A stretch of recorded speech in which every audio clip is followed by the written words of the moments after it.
నమస్తే, తెలుగు వన్ న్యూస్కి స్వాగతం. నేను గోపికృష్ణ. ఆంధ్రప్రదేశ్ ప్రస్తుత ముఖ్యమంత్రి నారా చంద్రబాబు నాయుడు 1995లో మొట్టమొదటిసారిగా ముఖ్యమంత్రిగా ప్రమాణ స్వీకారం చేసింది సెప్టెంబర్ 1వ తారీఖున.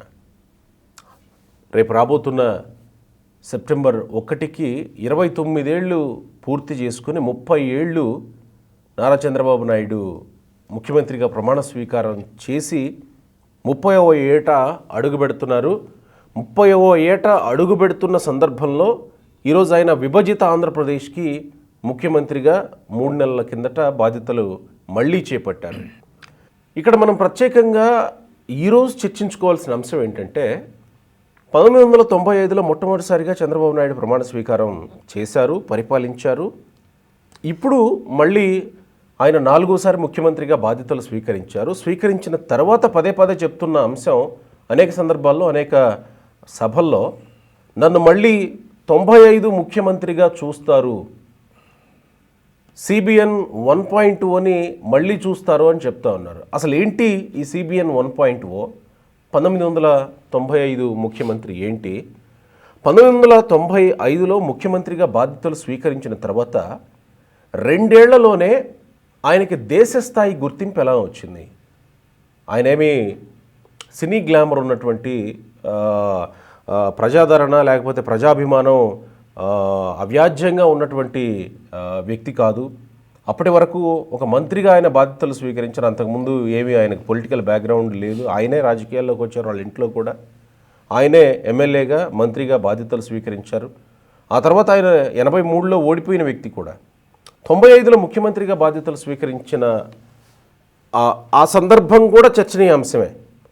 ఎందుకంటే ఇప్పటి వరకు ఆ సందర్భం గురించి ఎడతెగని చర్చలు ఉన్నాయి కాబట్టి ఇవన్నీ సందర్భాలు చర్చించే ప్రయత్నం చేద్దాం. చంద్రబాబు నాయుడు ముఖ్యమంత్రిగా బాధ్యతలు స్వీకరించిన 30 ఏళ్లలో ఆయన్ని మహాస్వాప్నికుడిగా ప్రజల ముందుకు తీసుకొచ్చిన సీనియర్ జర్నలిస్ట్ విక్రమ్ పూలా గారు అనలిస్ట్గా, సీనియర్ జర్నలిస్ట్గా ప్రస్తుతం కొనసాగుతున్నారు. వారు మనతో ఉన్నారు. వారిని ఆహ్వానిద్దాం. ముందుగా నమస్కారం విక్రమ్ పూలా గారు. నమస్కారం గోపి గారు. మనం ముందుగా అనుకున్నట్టే ప్రతిసారి నన్ను 95 ముఖ్యమంత్రిగా చూస్తారు, 95 ముఖ్యమంత్రిగా చూస్తారు, 1.0గా చూస్తారని చంద్రబాబు నాయుడు ఈ మధ్యకాలంలో సభలో చెప్పడాన్ని మనం వింటూ ఉన్నాం. ఆయన చెప్పిన ప్రతిసారి కొన్ని విశ్లేషణలు వెళ్ళాయి. కానీ ఇప్పుడు 30 ఏళ్ళు వస్తున్న సందర్భంగా ఆయన ప్రమాణ స్వీకారం చేసి ప్రత్యేకంగా మనం 95 ముఖ్యమంత్రిగా చర్చించుకోవాల్సిన అంశం ఏంటి? ఒకటండి, సెప్టెంబర్ 1, 2024తో చంద్రబాబు నాయుడు గారు ఒక మైల్ స్టోన్. ఇది అవును, 29 సంవత్సరాలు ఆయన తొలిసారి ముఖ్యమంత్రి అయ్యి 95 సెప్టెంబర్ 1న ఆయన ముఖ్యమంత్రి ఉమ్మడి ఆంధ్రప్రదేశ్కి ముఖ్యమంత్రి అయ్యారు. ఇప్పటికీ 29 సంవత్సరాలు అయింది. 30 సంవత్సరాలు మీరు చెప్పినట్టుగా 30th ఇయర్లోకి ఎంటర్ అవుతున్నారు. సో అప్పుడు పరిస్థితులకి ఇప్పటి పరిస్థితులకి, రాష్ట్రం పరిస్థితులకి కొంత పోలిక ఉంది. బహుశా నేను అనుకోవటం దాన్ని దృష్టిలో పెట్టుకొని వారు చెప్తున్నారు. ఎందుకంటే 95 నాటి ముఖ్యమంత్రిని మీరు చూస్తారు, 95 నాటి కొన్ని కార్యక్రమాలను ఇప్పుడు అమలు చేయబోతున్నారు అనేటువంటి ఒక చర్చ కూడా జరుగుతుంది. మీరు అన్నారు సరే, 95 సెప్టెంబర్ ఆయన ముఖ్యమంత్రి ఎలా అయ్యారు అనేది పక్కన పెడదాం. అది చాలా సందర్భాల్లో మనం అది మనం ఇక్కడే చాలాసార్లు ఆయన ఏ విధంగా అనివార్య పరిస్థితుల్లో ఎన్టీ రామారావు గారిని దించి ఆయన ముఖ్యమంత్రి కావటం, పార్టీని రక్షించుకోవటం అయింది. అది ఒక రకంగా చెప్పాలంటే రాష్ట్రానికి మేలు చేసింది. అది రాష్ట్రానికి ఎందుకు మేలు చేసిందంటే మీకు 95లో రాష్ట్ర పరిస్థితి చాలా అగమ్య గోచరంగా ఉంది. అంటే ఆర్థికంగా దివాళా తీసింది. ఓకే, ఒక రకంగా చెప్పాలంటే 91లో పివి నరసింహారావు గారు దేశ ప్రధాని అయినప్పుడు ఇట్లానే దేశం ఒక ఆర్థిక సంక్షోభంలో కూరుకుపోయింది. మనందరికీ తెలుసు. అప్పుడు పివి నరసింహారావు గారు, ఎందుకంటే దీనికి కొంత సారూప్యత ఉన్నది. 91లో పివి నరసింహారావు గారు దేశానికి ప్రధానిగా అయినప్పుడు దేశ పరిస్థితికి, 95లో చంద్రబాబు నాయుడు గారు ఆంధ్రప్రదేశ్కి ముఖ్యమంత్రి అయ్యే నాటికి రాష్ట్ర పరిస్థితికి కొంత సారూప్యత ఉన్నది. ముఖ్యంగా ఏంటంటే ఒక్క మాట మీకు అడ్డొస్తున్నా. ఇందాక నేను ఇంట్రడక్షన్లో అప్పుడు ఆయన ముఖ్యమంత్రి అయిన తర్వాత 2 ఏళ్లలో దేశం చూపుని చూరగొన్నారు అదే నేను దాని గురించి అని 2 విషయాలే చెప్పాను. ప్రత్యేకంగా ప్రస్తావించుకోవాల్సిన ఇప్పుడు మీరు చెప్తున్న అంశం అని చెప్పబోతున్నాను. నేను 91లో పివి నరసింహారావు గారు ప్రధాని అయ్యే నాటికి భారతదేశ ఆర్థిక పరిస్థితి చాలా గడ్డు పరిస్థితిని ఎదుర్కొంటుంది. ముఖ్యంగా మనకి బ్యాలెన్స్ ఆఫ్ పేమెంట్స్ అంటారు. బ్యాలెన్స్ ఆఫ్ పేమెంట్స్ అంటే ఎగుమతులు దిగుమతులు. అంటే మనం ఎగుమతులు చేస్తే కొంత విదేశీ మార్గద్రవ్యం వస్తుంది. అవును కదా. దిగుమతులు చేసుకుంటే మనం చెల్లించాల్సి వస్తుంది. అప్పుడు ఏంటంటే దిగుమతులు ఎక్కువయ్యి ఎగుమతులు తక్కువైనప్పుడు బ్యాలెన్స్ ఆఫ్ పేమెంట్స్ విపరీతమైన ఆ లోటు ఏర్పడినప్పుడు మనం బంగారం తాకట్టు పెట్టాల్సిన పరిస్థితి వచ్చింది. అంటే విదేశీ మారక ద్రవ్య నిల్వలు పూర్తిగా అడుగంటిపోయినటువంటి పరిస్థితి. అంటే కొన్ని రోజులకి సాధారణంగా ఏంటంటే విదేశీ మారక ద్రవ్య నిల్వలు ఉంటాయి దాదాపుగా మీకు ఒక 300 రోజులకో 200 రోజులకో. అంటే ఆర్థిక వ్యవస్థ పటిష్టతను ఆధారపడి మనకి విదేశీ మారక ద్రవ్య నిల్వలు ఉంటాయి. ఆ సమయంలో పివి నరసింహారావు గారు చాలా డేరింగ్ స్టెప్స్ కొన్ని తీసుకున్నారు. దీన్ని అంటే ఇది సందర్భం కాదు అదంతా చెప్పడానికి, ఎందుకంటే సారూప్యత వచ్చింది కాబట్టి. ఆయన ఒక 30 రోజుల్లోనే ఈ దేశ ఆర్థిక వ్యవస్థని గాడిలో పెట్టారు. మనందరికీ తెలుసు అప్పుడు డాక్టర్ మన్మోహన్ సింగ్ ఆయన రిజర్వ్ బ్యాంకు గవర్నర్గా పనిచేసి ఆయన ఇంట్లో ఉన్నారు. అంటే రిటైర్మెంట్ లైఫ్ గడుపుతుంటే ఆయన్ని పిలిపించారు. ఆయనకి ఆర్థిక మంత్రిగా పగ్గాలు ఇచ్చారు. అహ్లూవాలియా అని తీసుకొచ్చారు. అదేవిధంగా మీకు ప్రణబ్ ముఖర్జీని చాలా కీలకమైనటువంటి రోలు ఇచ్చారు. అట్లాగా కొంతమంది అధికారులందరినీ తీసుకొచ్చి రూపాయి విలువను తగ్గించారు. అంటే డీవాల్యూ చేశారు. అది కూడా చాలా కీలకమైనటువంటి పరిణామం అనమాట. ఎందుకంటే మన వస్తువులు అంతర్జాతీయ మార్కెట్లో తక్కువకి దొరికితే ఎక్కువ డిమాండ్ వస్తుంది అనమాట. కరెక్ట్. దానికి రూపీని డీవాల్యూ చేశారు. ఎట్లాంటి కొన్ని చర్యలు తీసుకున్నారు. ఒక 30 రోజుల్లో ఆయన మొత్తాన్ని సెట్ చేశారు. దీనిని జైరామ్ రమేష్ ఆయన కాంగ్రెస్ రాజ్యసభ మెంబరు, అప్పుడు ఆయన ఏంటంటే ఆ టీంలో ఉన్నాడు, పివి నరసింహారావు గారి టీంలో. ఆయన ఒక పుస్తకం రాశాడు ఇట్లానే, టు బ్రింక్ అండ్ బ్యాక్ అని. టు బ్రింక్ అండ్ బ్యాక్ అంటే మునిగిపోయే పడవని మళ్ళీ ఏ విధంగా ఒడ్డుకు తీసుకొచ్చారు అనే అర్థం వచ్చే దీంట్లో టు బ్రింక్ అండ్ బ్యాక్ అనే ఒక పుస్తకంలో ఇది ఏ విధంగా అంటే డే 1 నుంచి ఆయన ప్రమాణ స్వీకారం చేసిన దగ్గర నుంచి 30 డేస్లో ఎటువంటి మార్పులు చేశారనేటువంటిది కూడా ఒక పుస్తకంలో రాశారు. ఇప్పుడు మీరు నా పుస్తకం మీరు చూపించారు కాబట్టి నేను కూడా ఇటువంటి అటెంప్ట్ చేశాను. అంటే చాలామంది చేసి ఉండొచ్చు, చంద్రబాబు నాయుడు గారి జీవితం గురించి రాసినటువంటి. అయితే నేనేంటంటే చాలా కీలకమైనటువంటి అంశాలు కొన్ని పెట్టాను అనమాట. ఇప్పుడు మళ్ళీ మనకు పివి నరసింహారావు గారిది వదిలేస్తే 95లో చంద్రబాబు నాయుడు గారు సీఎం అయ్యే నాటికి కూడా రాష్ట్ర ఆర్థిక పరిస్థితి పూర్తిగా ఒట్టిపోయినటువంటి పరిస్థితి. అంటే జీతాలు కూడా 91లో దేశంలో ఉన్నటువంటి పరిస్థితి రాష్ట్రంలో అది మనకి రిపీట్ అయింది. ఉమ్మడి ఆంధ్రప్రదేశ్ ముఖ్యంగా ఏంటంటే ప్రభుత్వ ఉద్యోగులకి టెన్షన్గా 1వ తారీఖు జీతాలు ఇస్తారు కదా, అటువంటి జీతాలు ఇచ్చేటువంటి పరిస్థితి లేదు. మీకు ఏంటంటే పెన్షన్లు వీటికి ఎక్కువ మొత్తం బడ్జెట్లో నిధులన్నీ కూడా దానికే సరిపోతున్నాయి తప్ప మీకేంటంటే ఇతరత్ర అంటే సంక్షేమానికి నిధులు లేవు. తర్వాత మీకు మూలధన వ్యయం అంటాం కదా, మూలధన వ్యయానికి కూడా డబ్బులు లేనటువంటి పరిస్థితి, అంటే బడ్జెట్లో నిధులు లేనటువంటి పరిస్థితుల్లో ఆయనకి రాష్ట్ర పగ్గాలు అటువంటి పరిస్థితుల్లో ఆయన స్వీకరించారు. అప్పుడు మీరు అన్నట్టుగా చాలా చక్కగా చెప్పారు. ఆయనకి ఎన్టీ రామారావు గారి లాగా గ్లామర్ లేదు, ప్రజాకర్షణ లేదు, బట్ ఆయనకి ఒక దృఢ సంకల్పం ఉంది. ఏదైనా ఒకటి పట్టుకుంటే దాన్ని సాధించే వరకు ఆయన విశ్రమించడు. అటువంటి గుణగణాలు అటువంటి క్వాలిటీస్ ఆయనలో ఉన్నాయి. అయితే ఆయనకి ఏంటంటే ఆ రోజు పార్టీలో చాలా ఆయన పార్టీ శ్రేణుల విశ్వాసం ఉంది. అంటే చంద్రబాబు గారి నాయకత్వం మీద తెలుగుదేశం పార్టీలో సంపూర్ణమైనటువంటి విశ్వాసం ఉన్నది. అటువంటి పరిస్థితుల్లో ఆయన ఏంటంటే అనేక స్టెప్స్ 1 by 1 తీసుకుంటూ వచ్చారు. ముఖ్యంగా ఏంటంటే ఆ రోజు ఏపీ ఎకనామిక్ రీస్ట్రక్చరింగ్ ప్రాజెక్ట్ అని ఒకటి తీసుకున్నారు. దాని ద్వారా ఏంటంటే 18,000 కోట్లు, దాదాపుగా 18 ఆడ్ నంబరు 18,000 కోట్లు ఆయన తీసుకొచ్చారు. అందులో మీకు ఎక్కువ ఏంటంటే వడ్డీ చాలా తక్కువ వడ్డీకి తీసుకొచ్చారు. అప్పటి వరకు ఏంటంటే సంప్రదాయంగా రాష్ట్రాలకి మనకి నిధులు కావాలంటే, అప్పులు తీసుకురావాలంటే ఎల్ఐసి నుంచి అప్పులు తెచ్చేవాళ్ళు. పొదుపు ఉంటుంది కదా, అంటే మనం స్మాల్ సేవింగ్స్ అంటాం కదా, స్మాల్ సేవింగ్స్ నుంచి అప్పు తీసుకుంటాయి రాష్ట్రాలు. అంటే చిన్న మొత్తాల పొదుపు పథకం అని అంటారు కదా, అటువంటి చిన్న మొత్తాల పొదుపు పథకం నుంచి అప్పులు తెచ్చుకుంటాయి. అప్పులు తీసుకొచ్చి తిరిగి పే చేస్తాయి. అయితే దానికి వడ్డీ చాలా ఎక్కువ, 10.5 నుంచి దాదాపుగా 14.5 వరకు వడ్డీ కట్టాలి. ఈ రకంగా ఎల్ఐసి నుంచి కానీ స్మాల్ సేవింగ్స్ నుంచి కానీ తెచ్చుకున్నప్పుడు. అయితే చంద్రబాబు నాయుడు గారు ఏం చేశారంటే ఏపీ రీస్ట్రక్చరింగ్ ప్రాజెక్టుకి సంబంధించి 18,000 కోట్లు మీకు విదేశీ రుణాలు తెచ్చారు. ఆ విదేశీ రుణాల్లో కూడా ఏంటంటే దాదాపుగా 45% వరకు గ్రాంట్స్ అనమాట. అంటే you need not to pay. Okay, అది అట్లాగా తీసుకొచ్చి అక్కడి నుంచి ఒక ఆర్థిక పునర్వ్యవస్థీకరణ ఆ 18,000 కోట్లతో ముందుగా ఏది చేయాలి ప్రయారిటీ అనే దాని మీద పెట్టుకొని ఒక్కొక్కటి చేసుకుంటూ వెళ్ళారు. అదే అందులోకి వెళ్ళబోయే ముందు వెళదాం. ప్రేక్షకులు కొంతమంది ఇబ్బంది పడొచ్చావో కానీ నేను అడగాలనుకుంటున్న ప్రశ్న ఏంటంటే ఇక్కడ వీటన్నింటితో పాటు చంద్రబాబుకి అప్పటి వరకు ప్రజల్లో అంత పెద్ద ఏదో సినీ గ్లామర్ ఉన్న వ్యక్తి కాదు. అప్పటికప్పుడు ముఖ్యమంత్రిగా బాధ్యతలు వచ్చినటువంటి సందర్భం. అయితే ఆ సందర్భంలో ఆయన మీద వచ్చినటువంటి ఆరోపణలు కూడా ఉన్నాయి. వాటన్నింటినీ తట్టుకుని ఇవన్నీ చేస్తూ సైమల్టేనియస్గా కదా ముందుకు వెళ్ళాల్సినటువంటి పరిస్థితి అన్నమాట. ఒకవైపు ఎన్టీ రామారావు గారికి అప్పుడు బతికే ఉన్నారు కదా ఆయన.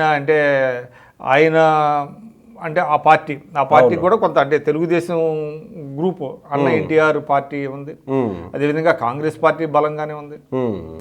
తర్వాత అప్పుడు కమ్యూనిస్టులు చంద్రబాబు గారితోనే ఉన్నారు. ఎప్పుడు చంద్రబాబు గారితో కమ్యూనిస్టులు అంటే ఆయన బీజేపీతో 99లో బీజేపీతో జత కట్టిన తర్వాత కమ్యూనిస్టులు దూరం అయ్యారు. ఇక అక్కడి నుంచి కమ్యూనిస్టులు ఆయన మీద ధ్వజం ఎత్తడం మొదలు. అంటే ఆ సందర్భంలో ఆయన ఈ సందర్భాన్ని ఎట్లా హ్యాండిల్ చేశారు అని, అంటే ఆయన మీద వస్తున్న ఇప్పటికే కొంతమంది మాట్లాడేటువంటి వెన్నుపోటు అనేటువంటి ఆ సందర్భాన్ని ఎట్లా హ్యాండిల్ చేశారు అది జరుగుతూనే ఉన్నది. అది దాని మీద అంటే ఆయన ఒకటండి విమర్శల గురించి పెద్దగా ఆయన వర్రీ అవ్వడం. ఓకే, కాకపోతే ఏంటంటే ఆ విమర్శకి మనం ఏదైనా ఒక విమర్శ చేసినప్పుడు దానికి సంబంధించింది కరెక్ట్గా ప్రజల్లోకి తీసుకెళ్ళాలి అనేది చెప్తారు, పార్టీ నేతలకి చెప్తారన్నమాట. అంటే ఏ సందర్భంలో ఎన్టీ రామారావు గారిని దించాల్సి వచ్చిందో అందరికీ తెలుసు, కానీ కొంతమంది కావాలని పనిగట్టుకొని ఆయన మీద వ్యతిరేకంగా రాసేవాళ్ళు. కాకపోతే దాని మీద ఆయన వర్రీ అవ్వాలి. ఓకే, ఆయన ఏంటంటే ఒక ఏకాగ్రతతో రాష్ట్ర ఆర్థిక పరిస్థితిని పునర్వ్యవస్థీకరించాలి అనే దాని మీద వెళ్ళారు. ఆయన రాగానే ఏం చేశారు, ముందు పరిపాలన అంటే వ్యవస్థని మార్చడానికి ముందు ప్రయత్నించారు. అంటే ముందుగా మీకు ఏంటంటే ఆకస్మిక తనిఖీలను పెట్టారు. అంటే అప్పుడు ఆ సందర్భంలో ప్రభుత్వ కార్యాలయాల్లో సరిగ్గా పనిచేసేవాళ్ళు కాదు. చిన్న ఉదాహరణ ఏంటంటే మీకు సెక్రటేరియట్లో కొంతమంది ఫ్యాన్ పైన తిరుగుతూ ఉంటుంది, కళ్ళజోడు తీసుకొచ్చి అది ఓపెన్ చేసి అక్కడ పెట్టి క్యాంటీన్ల దగ్గర ఉండేవాళ్ళు. అంటే మనిషి ఉన్నాడు ఇప్పుడే పక్కకి వెళ్ళాడు అని చెప్పడం కోసం. ఓకే, ఆ గంటల తరబడి రారు, ఎప్పుడు వస్తారో తెలియదు. అటువంటి సమయంలో వాళ్ళలో ఒక జవాబుదారీతనం తీసుకురావాలి ప్రభుత్వ కార్యాలయాల్లో అని చెప్పి ఆయన ఆకస్మిక తనిఖీలను పెట్టారు. ఆ ఇన్స్పిరేషన్తోనేనా ఒకే ఒక్కడు సినిమా వచ్చింది, శంకర్ ఒకే ఒక్కడు సినిమా, అర్జున్ సినిమా. అప్పుడు అంటే ఇప్పుడు అవన్నీ కొత్త కాకపోవచ్చు, కానీ అప్పట్లో చాలా కొత్త. ఆయన సడన్ గా ఎక్కడికి వెళ్తారో తెలియదు, ఏ జిల్లా ఏ ప్రభుత్వ కార్యాలయానికి వెళ్తారో తెలిసేది కాదు. అట్లానే సెక్రటేరియట్లో కూడా ఆయన కొన్ని సెక్షన్స్కి వెళ్ళేవాళ్ళు. ఆయన సమతా బ్లాక్లో ఉండేవారు, 4th ఫ్లోర్లో సీఎంగా. ఆయన కొన్ని సందర్భాల్లో సెక్రటేరియట్లో చాలా కార్యాలయాలని సందర్శించినటువంటి పరిస్థితి. అందువల్ల అప్పుడు వెంటనే ఏమైందంటే వాళ్ళు ఒక జవాబుదారీతనం వచ్చింది. కొంతమందిని ఒకళ్ళిద్దరిని సస్పెండ్ కూడా చేశారు. దాంతో టెన్షన్గా అందరూ రావటం అదంతా జరిగింది. తర్వాత ఏం చేశారంటే ఫైళ్ల వారోత్సవాలని ఒకటి పెట్టారు. ఫైళ్ళు అంటే అసలు ప్రభుత్వ కార్యాలయాల్లో ఫైళ్ళు దుమ్ము కొట్టుకొని పోయి అవి పైలప్ అయిపోతుంటాయి, అవి కొన్ని పోతాయి అసలు. అంటే ప్రజల నుంచి వచ్చినటువంటి ఫైల్స్ని అప్పటికప్పుడు వాటిని పరిష్కరించడం అనేది ఉండేది కాదు.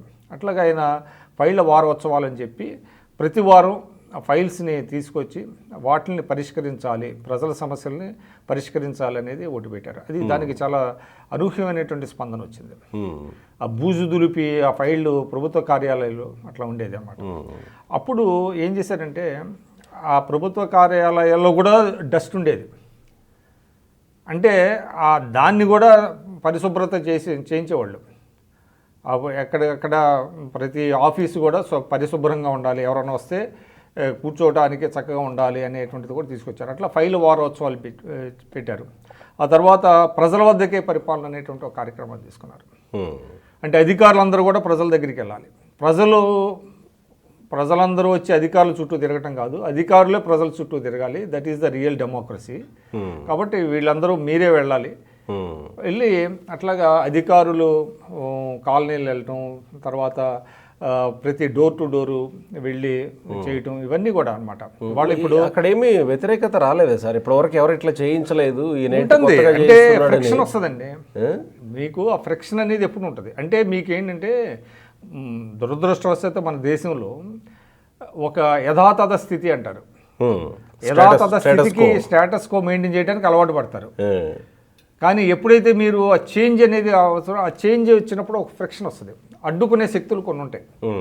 అప్పుడు వచ్చినాయి విపరీతమైనటువంటి, ఇదంతా డ్రామా అన్నారు, ఇదంతా ఇప్పుడు అంటున్నారు చూసారా, ఇది కొన్ని చూస్తే వాగ్దానాలు అమలు చేయడానికి నిధులు లేక ప్రజల దృష్టిని మరలించడానికి ఇవన్నీ చేస్తున్నారు అన్నారు. అప్పుడు కూడా ఈ ఉన్నాయి ఇటువంటి అంటే రంధ్రాన్వేషణ చేసేవాళ్ళు అందరూ ఉంటారు కదా. అవన్నీ అయితే ఏంటంటే ప్రజల్లో ఒక చైతన్యం వచ్చింది, ప్రజలు గమనించారు బాగా. మీకు ఎప్పుడైతే ఇవన్నీ ప్రజల వద్దకు పరిపాలన వెళ్ళి అధికారులు ప్రజల దగ్గరికి వెళ్ళి వాళ్ళందరినీ చేశారు. అదే సమయంలో ఏం చేశారంటే రోడ్లు వెడల్పు కార్యక్రమాన్ని ఒకటి తీసుకున్నారండి.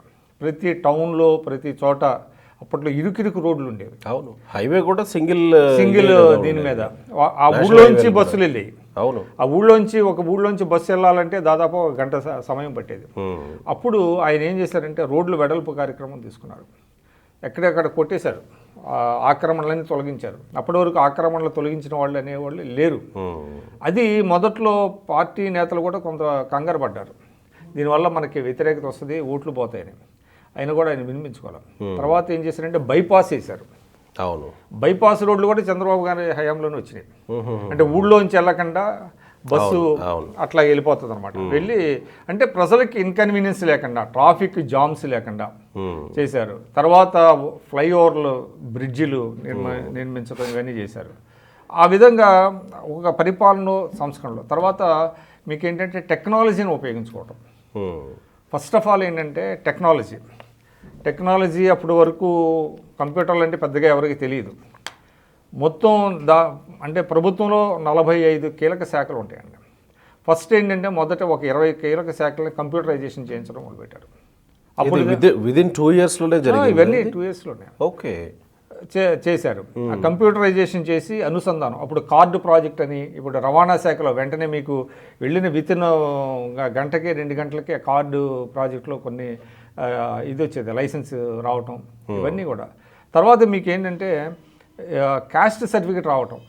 క్యాస్ట్ సర్టిఫికేట్ రావాలంటే ఎంఆర్ఓ ఆఫీసుల చుట్టూ తిరగాల్సి వచ్చేది. తహసీల్దారు అంటే తర్వాత ఎంఆర్ఓలు అయ్యారు. ఎంఆర్ఓ ఆఫీస్ చుట్టూ తిరగాల్సి వచ్చేది. దానికి ఏం చేశారు, శాశ్వత కుల ధృవీకరణ పత్రం పెట్టారు. పర్మనెంట్ ఒక్కసారి. దాంతో అసలు మొత్తం ఇదైంది. తర్వాత ఈ సేవా కేంద్రాలు పెట్టారు. కులం మారదు. అందువల్ల ఎక్కడి నుంచైనా తీసుకోవచ్చు, మీ ఊరే వెళ్ళి తీసుకోవాల్సిన అవసరం లేదు. తర్వాత అంటే ఇది టెక్నాలజీని ఉపయోగించి ఏ విధంగా ఈ సేవా కేంద్రాలు అనేది అద్భుతమైనటువంటి ప్రయోగం ఉండేది. అంటే మీకు అంతకుముందు టెలిఫోన్ బిల్లు కట్టాలంటే టెలిఫోన్ ఆఫీస్కి వెళ్తే 1 డే అయిపోయేది. సర్పెంటైన్ క్యూస్ అంటాం కదా, లాంగ్ క్యూస్ ఉంటాయి ఇది టెలిఫోన్ బిల్లు కట్టడానికి. అటువంటిది మీకు ఫస్ట్ టు స్టార్ట్ విత్ ఈ సేవా కేంద్రాల్లో ఒక 18 సర్వీసెస్ మొదలుపెట్టారు. టెలిఫోన్ బిల్లు కట్టడం, అక్కడే విద్యుత్ బిల్లు కట్టాల్సిన, విద్యుత్ ఆఫీస్కి వెళ్ళినా కూడా ఇదే సమయం. అందుకని ఎక్కడికక్కడ ఏర్పాటు చేసి అదంతా తీసుకొచ్చారు. అట్లనే ఈ అనుసంధానం చేయటం, ఒక్కొక్క ప్రభుత్వ శాఖ ఇంకో ప్రభుత్వ శాఖకి అనుసంధానం చేయటం. తర్వాత టెలికాన్ఫరెన్స్లు తర్వాత వీడియో కాన్ఫరెన్సులు, ఇట్లా టెక్నాలజీని అద్భుతంగా వినియోగించుకొని సమయాన్ని తగ్గించేశారు. తర్వాత ఏం చేశారంటే కొన్ని కార్యక్రమాలు, అంటే ఇవి సైమల్టేనియస్గా జరుగుతూ ఉండగానే మళ్ళీ నేషనల్ పాలిటిక్స్లో చాలా కీలకమైనటువంటి పాత్ర పోషించారు అదే సమయంలో. అంటే 96లో ఆయన సెప్టెంబర్ 1న ముఖ్యమంత్రి అయినప్పుడే మీకు కేంద్రంలో కూడా అంటే తెలుగుదేశం భాగస్వామైంది. అప్పుడు దేవగౌడ గారి ప్రభుత్వంలో 4 కేంద్ర మంత్రులుగా తెలుగుదేశం, అంటే 96లో ఎన్నికలు జరిగినప్పుడు ఏ పార్టీకి కూడా పూర్తి మెజారిటీ రాలా. అప్పుడు కాంగ్రెస్ పార్టీ ఉంది, బీజేపీ ఉంది, అదేవిధంగా ఈ ప్రాంతీయ పార్టీలు కొన్ని ఉన్నాయి, అంటే డిఎంకే, తెలుగుదేశం, బీజేడీ ఇట్లాంటి పార్టీలన్నీ ఉన్నాయి, ములాయం సింగ్, ఎస్పీ, తర్వాత ఆర్జేడీ ఇవన్నీ ఉన్నాయి. ఆ సమయంలో ఏం చేశారంటే బీజేపీ అధికారంలోకి రాకుండా ఉండటం కోసం ఈ పార్టీలన్నీ కూడా ఏకమైనప్పుడు ఈయన ఒక ఫ్రంట్, చంద్రబాబు నాయుడు గారే చొరవ చూపించారు. అప్పటి వరకు ఏంటంటే విడివిడిగా ఉండే ఫ్రంట్స్, జనతాదళ్ ఫ్రంట్ ఒకటి ఉండేది, కమ్యూనిస్టుల ఫ్రంట్, అట్లనే తెలుగుదేశం, డిఎంకే, అస్సాం గణ పరిషత్ ఇవన్నీ ఉన్నాయి. అంటే 13 రోజుల్లో వాజ్పేయి ప్రభుత్వం పడిపోయినప్పుడు మళ్ళీ తిరిగి వేరే ఆల్టర్నేటివ్ గవర్నమెంట్ ఫామ్ చేయాలన్నప్పుడు చంద్రబాబు నాయుడు గారు చొరవ తీసుకొని ఢిల్లీ వెళ్ళి అందరి దగ్గరికి వెళ్ళి, నాయకులందరి దగ్గరికి వెళ్ళి మనం ఒక ఫ్రంట్ పెడదాం అని దానికి యునైటెడ్ ఫ్రంట్ అని పెట్టారు. యునైటెడ్ ఫ్రంట్లో అప్పుడు డిఎంకే భాగస్వామిగా ఉంది, తెలుగుదేశం భాగస్వామిగా ఉంది, తర్వాత అస్సాం గణ పరిషత్, తర్వాత సమాజ్వాదీ పార్టీ, వీళ్ళందరూ కూడా ఫ్రంట్లో ఉన్నారు. అంటే చంద్రబాబు మాటకి అంత యాక్సెప్టెన్సీ వచ్చేలా ఎట్లా చేసుకోగలిగారు ఆయన? అంటే అసలు ఫ్రంట్ పెట్టాలనే ఆలోచన ఎవరికి వస్తుంది? ఇప్పుడు ఇవి స్ప్లింటర్ గ్రూప్స్ లాగా ఉన్నాయి, విడిగా ఉన్నాయి. దీనిని ఒక ఫ్రంట్గా చేసి మనం ఒక ఆల్టర్నేటివ్ ఇద్దాం దేశంలో, ఎందుకంటే కాంగ్రెస్ని దూరంగా పెడదాం, బీజేపీని దూరంగా పెడదాం, మనమే అధికారంలోకి వద్దాం అని అనుకున్నప్పుడు కాంగ్రెస్ ఏం చేసింది, బీజేపీ వాళ్ళకి ప్రథమ ఎనిమి కాబట్టి ఈ ఫ్రంట్కి అప్పుడు సీతారాం కేసరి అధ్యక్షుడిగా ఉన్నాడు కాంగ్రెస్ పార్టీకి. ఓకే, అప్పుడు ఈ ప్రభుత్వానికి సపోర్ట్ తీసుకున్నారు, అవుట్ సైడ్ సపోర్ట్ తీసుకున్నారు కాంగ్రెస్ నుంచి. అప్పుడు ఏమైంది, 4 కేంద్ర మంత్రులు ఉంటే మనకి తెలుగుదేశానికి 16 మంది ఉన్నారు ఇది ఎంపీలు, అందులో 4కి కేంద్ర మంత్రి పదవులు వచ్చినాయి. అది రాష్ట్రానికి మేలు జరిగింది. కేంద్రం ద్వారా కూడా కొంత మనకి సపోర్టు లభించినటువంటి పరిస్థితి. అట్లాగా ఒకవైపు ఇక్కడ రాష్ట్రంలో అనేక సమస్యలు, ప్లస్ కేంద్రంలో కూడా చక్రం తిప్పారు, అది ఇది అని అంటూ ఉంటారు కదా, నిజంగానే ఆయన చక్రం తిప్పారు. తిప్పడం అంటే ఇదే ఇప్పుడు ఎవరికి ఆలోచన రాలా, ఇది ఒక ఫ్రంట్ చేయాలి అంటే కమ్యూనిస్టులు కలుపుకుందాం, ప్రాంతీయ పార్టీలను కలుపుకుందాం, విడివిడిగా ఉండటం బదులు మనమే ఒక ఫ్రంట్ పెడదాం అని చెప్పి యునైటెడ్ ఫ్రంట్ పెట్టడానికి అప్పుడు దేశంలో జరిగిన చర్చ ఏంటి అనే దాని మీద మీకు అవగాహన ఉండే ఉంటుంది కదా. ఈ యునైటెడ్ ఫ్రంట్ ఆలోచన ముందుకు తీసుకొచ్చినప్పుడు ఎలాంటి చర్చ జరిగింది? అప్పటికే తలలు పండిన మేధావులు ఉండగా ఈయన ఏజ్ ఎంత ఉంటుంది అప్పుడు ఆయన సీఎం అయినప్పుడు 45 ఇయర్స్ ఏజ్, అంటే యంగెస్ట్ సీఎం ప్రధానిగా తీసుకున్నారు. చంద్రబాబు నాయుడు గారినే ప్రధానమంత్రిగా మీరే ఉండమన్నారు. అప్పుడు యునైటెడ్ ఫ్రంట్ అప్పుడు ఏంటంటే జ్యోతి బస్సుని అడిగారు, ఎందుకంటే కమ్యూనిస్టులు సపోర్ట్ కూడా వీళ్ళకి ఉంది కాబట్టి, ఫ్రంట్లో వాళ్ళు కూడా భాగస్వాములు కాబట్టి. జ్యోతి బసు గారు బెంగాల్ ముఖ్యమంత్రిగా ఉన్నారు, ఆయన్ని దేశ ప్రధానిగా ఇవ్వమంటే ఆయన ఒప్పుకోనప్పుడు ఎవరు అవ్వాలి అనే దాని మీద చాలా పెద్ద చర్చ జరిగింది. అప్పుడు కర్ణాటకకి చెందిన దేవగౌడ అని చంద్రబాబు నాయుడు గారు ఎంపిక చేశారు. మరి ఎందుకు చంద్రబాబు నాయుడు ఒకవేళ వాళ్ళు అడిగినప్పుడు ఆ దిశగా చంద్రబాబు ఎందుకు ఆలోచించలేదు? అప్పుడు ఆయన చెప్పారు, మాది రాష్ట్రం చాలా ఇబ్బందుల్లో ఉంది, ఇప్పుడు దాన్ని ఒక గాడిని పెట్టాలి, నేను ముఖ్యమంత్రి ఎక్కువ కాలం కూడా అవ్వలేదు, నేను ఇప్పుడు దేశానికి ప్రధాని నేను చేసేది కంటే కూడా నా రాష్ట్రానికి చేసుకోవడానికి నేను ఎక్కువ ఇంపార్టెన్స్ ఇస్తానని చెప్పి ఆయన దానికే స్టిక్ ఆన్ అయ్యారు. అలాంటి అవకాశం వస్తే సహజంగా రాజకీయ నాయకులు వదులుకోవడానికి ఇష్టపడతారా అనే ఒక ప్రశ్న ఉంటుంది కదా. ఉంటుంది, కానీ ఆయన ఆ టెంప్టేషన్కి లోను కాల. అంటే దేశానికి ప్రధాని అనిపించుకోవాలి అనే ఒక టెంప్టేషన్ అయితే ఉంటుంది కదా, చాలా ఈజీగా. యాక్చువల్లీ అప్పుడు ఒక ఇది కూడా ఉండేది, చంద్రబాబు నాయుడు గారు ప్రధానమంత్రి అభ్యర్థుల్ని ఇంటర్వ్యూ చేశారనే వార్త కూడా వచ్చింది అప్పుడు.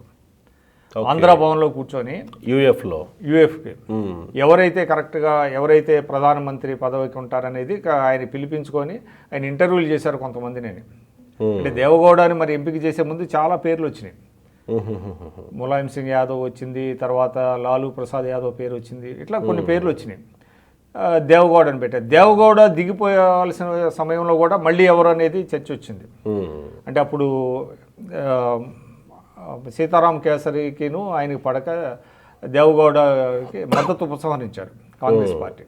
దాంతో దేవగౌడ రాజీనామా చేసినప్పుడు మళ్ళీ ఎవరన్నప్పుడు మళ్ళీ చంద్రబాబు నాయుడు గారు ఐకే గుజ్రాల్ని ఎంపిక చేశారు. అప్పుడు అదే రోజు నైట్ అసలు ఐకే గుజ్రాల్ గారు ఏపీ భవన్లో పడుకున్నారు. చంద్రబాబు నాయుడు గారు ఒక గదిలో పడుకుంటే ఆయన ఆ రోజు అక్కడే పడుకోమని చెప్పారు. ఐకే గుజ్రాల్ మీరు ఇంటికి వెళ్ళకండి, ఎప్పుడు అంటే ఎలాగ పరిస్థితులు వస్తాయో తెలియదు కాబట్టి మీరు ఇక్కడే ఉండండి అని చెప్పి ఆయన ఆ రోజు నైట్ అక్కడే పడుకొని ఏపీ భవన్లో ఐకే గుజ్రాల్ తెల్లారి ఆయన్ని ఎంపిక చేస్తే ఆయన వెళ్ళి ప్రధానమంత్రిగా ప్రమాణ స్వీకారం చేశారు. అంటే ఒకవైపు రాష్ట్రంలో పరిస్థితుల్ని చక్కదిద్దుతని, మరోవైపు కీలకమైనటువంటి కేంద్రంలో ఆయన రోల్ ప్లే చేశారు. తర్వాత ఏమైంది, మళ్ళీ 98 వచ్చేటప్పటికి కమ్యూనిస్టులు 98లో ఎలక్షన్స్ వచ్చినాయి. 98లో ఎలక్షన్స్ అయిన తర్వాత ఇంకా రిజల్ట్స్ రాకముందు కమ్యూనిస్టులు ఏం చేశారంటే కాంగ్రెస్ ఒప్పుకుంటే మేము సపోర్ట్ చేస్తాం, బీజేపీకి వ్యతిరేకంగా అన్నారు. మళ్ళీ బీజేపీ అధికారంలోకి రావడానికి కూడా చంద్రబాబు నాయుడు గారు కీలకంగా, అంటే కమ్యూనిస్టులు ఏం చేశారంటే ఒప్పుకోలేదు, వాళ్ళు కాంగ్రెస్ సపోర్ట్ చేస్తూ ఉన్నారు. అంటే వితౌట్ కన్సల్టింగ్ది చంద్రబాబు నాయుడు గారు కానీ ఆ భాగస్వామ్య పక్షాలు మిగతా వాళ్ళతో కూడా చర్చించడం వరకు యునైటెడ్ ఫ్రంట్లో ఉన్నారు వాళ్ళు. యునైటెడ్ ఫ్రంట్ ఉన్నారు. అంతా అయిన తర్వాత ఏకపక్షంగా యూనిలేటర్లుగా ఒక ప్రకటన చేశారు సుర్జీత్ సింగ్ ఆయన. అయితే చంద్రబాబు నాయుడు గారు దానికి ఒప్పుకోవాలి, కాంగ్రెస్కి సపోర్ట్ చేయము మేము అని చెప్పి, మేము సమాన దూరంలో ఉంటామని చెప్పి మళ్ళీ తర్వాత ఏం చేశారంటే బీజేపీకి సపోర్ట్ చేశారు. తర్వాత ఇక 99లో అయితే డైరెక్ట్గా పొత్తే పెట్టుకున్నారు అనుకోండి. అయితే ఈ లోపు ఏమైందంటే మీకు ఆంధ్రప్రదేశ్కి సంబంధించి చాలా కీలకమైనటువంటిది చెప్పుకోవాలంటే బిల్ గేట్స్ రావడం. బిల్ గేట్స్ ఇక్కడ మైక్రోసాఫ్ట్ చేయడం. అప్పటికే ఏం చేశారు చంద్రబాబు నాయుడు గారు, దీని యొక్క ఐటీ యొక్క ప్రాధాన్యతను గమనించి, అప్పటికి కేంద్ర ప్రభుత్వంలో భాగమై ఉన్నారు కదా బిల్ గేట్స్ వచ్చినప్పుడు, బిల్ గేట్స్ వచ్చేటప్పటికి ఉన్నారు, భాగమై ఉన్నారు. అయితే బిల్ గేట్స్ అసలు హైదరాబాదు నేను రానని చెప్పాడు. అంటే ఐటీకి ఇక్కడ ప్రాధాన్యత ఇవ్వడం కోసం చంద్రబాబు నాయుడు గారు చాలా ప్రయత్నాలు చేస్తున్న సమయంలో బిల్ గేట్స్ అక్కడ ఢిల్లీ వస్తున్నాడని తెలిసింది. తెలిసినప్పుడు ఈయన ఏం చేశారంటే ఇక్కడ వాళ్ళ ప్రతినిధులతో బిల్ గేట్స్ని ఇక్కడ హైదరాబాదు తీసుకురావడానికి ప్రయత్నిస్తే బిల్ గేట్స్కి లేదండి ఆయన రారు అన్నారు. సరే ఆయనే వెళ్ళి నాకు ఒక కొంత సమయం కావాలన్నారు. అయితే ఆయన గౌరవార్థం ఒక కాక్టైల్ పార్టీ ఇస్తున్నారు, మీరు కాక్టైల్ పార్టీ అంటే ఇక్కడ అమెరికా రాయబారి ఉన్నాడు విష్ణర్, ఆయన పేరు ఫ్రాంక్ విష్ణర్ని అడిగాడు ఆయన, నాకు 10 minutes టైం కావాలి బిల్ గేట్స్తో. అంటే లేదు ఎవరిని కలవరు, మీరు డైరెక్ట్గా విందుకు వచ్చేయండి, విందుకు వస్తే అక్కడ కలవచ్చు. అంటే నేను ఈ కాక్టైల్ పార్టీలకు రాను, వీలైతే వెళ్ళే ముందు ఒకసారి ఒక 5-10 minutes నాకు ఇవ్వండి అంటే ఇక ఏమనుకున్నారు, కాక్టైల్ పార్టీకి వస్తే అక్కడ కలిసి మాట్లాడే అవకాశం ఉంది రాయబారి చెప్పినట్టు, కానీ కాక్టైల్ పార్టీలకు నేను రాను, నాకు ముందు నాకు టైం ఇప్పించండి అంటే సరే వాళ్ళు ఒప్పుకొని దానికంటే ముందు 10 minutes టైం ఇప్పించారు. ఆ సమయంలో చంద్రబాబు నాయుడు గారు వెళ్ళి మొత్తం తన కంప్యూటర్ ఓపెన్ చేసి బిల్ గేట్స్కి రాష్ట్రానికి సంబంధించి అన్ని వివరాలు చెప్పారు. చెప్పి తన ప్లాన్స్, తన విజన్ ఏంటి, ఐటీని ఏ విధంగా సపోర్ట్ చేయాలంటే ఆయన చాలా ఆశ్చర్యపోయాడు. అప్పటి వరకు కూడా ఎవరు కూడా ఇంత ఒక రాష్ట్రాన్ని ఆ విధంగా ఆవిష్కరించాల. అంటే ఇక్కడ మానవ వనరులు ఏంటి, ఇక్కడ సహజ వనరులు ఏంటి, ఇక్కడ ఈ స్టేట్లో ఉండేటువంటి పాజిటివ్స్ ఏంటి, ఏ విధంగా ఇక్కడ ఐటీ బాగా డెవలప్ అయ్యే అవకాశం ఉంది, ఇవన్నీ కూడా చెప్పిన తర్వాత ఆయన కన్విన్స్ అయ్యి నేను ఆలోచిస్తాను, మా ప్రతినిధి బృందాన్ని పంపిస్తాను అన్నాడు. అది 10 నిమిషాలు అనుకున్నది 40 minutes వెళ్ళింది. తర్వాత అక్కడితో ఆపల ఆయన చంద్రబాబు నాయుడు గారు సియాటిల్ వెళ్ళారు. ఎందుకంటే మైక్రోసాఫ్ట్ హెడ్ క్వార్టర్స్ అది. సియాటిల్ వెళ్ళి మళ్ళీ కలిశారు. మళ్ళీ కలిసిన తర్వాత మళ్ళీ దావోస్లో కలిశారు. ఉమ్. దావోస్లో ప్రతి సంవత్సరం పెట్టుబడుల ఒక పెట్టుబడులు ఆర్థిక అంటే యాక్చువల్లీ పెట్టుబడుల సదస్సు కాదు, సదస్సు కాదా? ఆర్థికవేత్తల సదస్సు అది. ఓకే.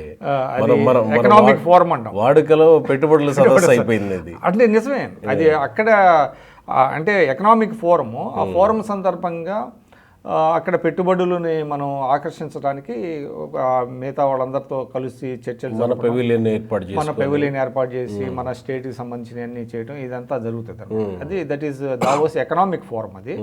మళ్ళీ అక్కడ బిల్ గేట్స్ని కలిస్తే ఇక ఆయన కన్విన్స్ అయ్యి ఇక్కడ అట్లా మైక్రోసాఫ్ట్ వచ్చింది. మైక్రోసాఫ్ట్ ఎప్పుడైతే వచ్చిందో వరల్డ్ అంటే హెడ్ క్వార్టర్స్ తర్వాత మళ్ళీ ఇదే కదా హైదరాబాద్లో. అదే దాంతో మిగతా కంపెనీలు కూడా రావడానికి అవకాశం వచ్చింది.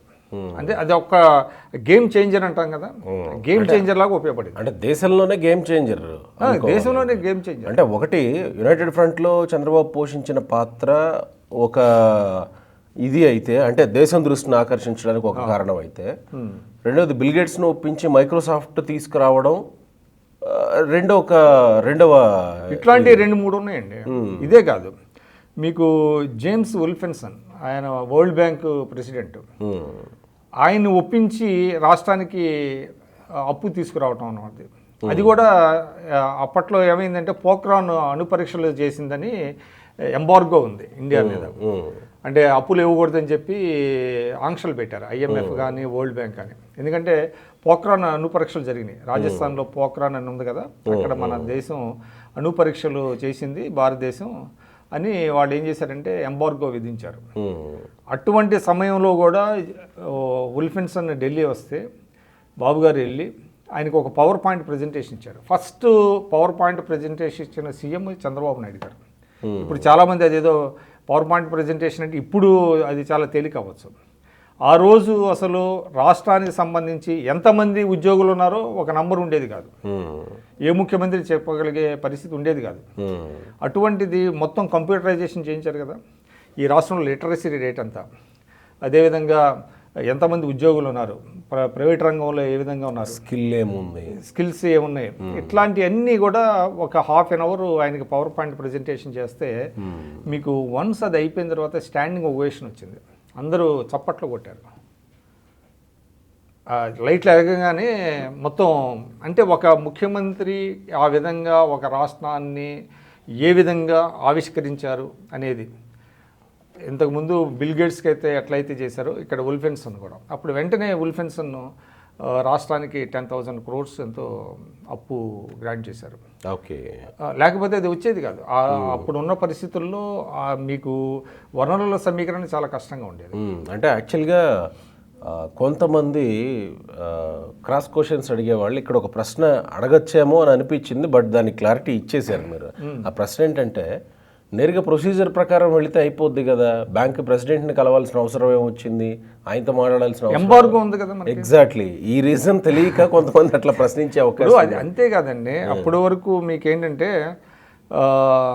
దాన్ని విమర్శించే వాళ్ళు ఉంటారు. ప్రపంచ బ్యాంకు ఇప్పుడు, ఎందుకంటే ప్రపంచ బ్యాంకు రుణం తేవడం కూడా గొప్పేనా అన్న వాళ్ళు ఉన్నారు చాలామంది.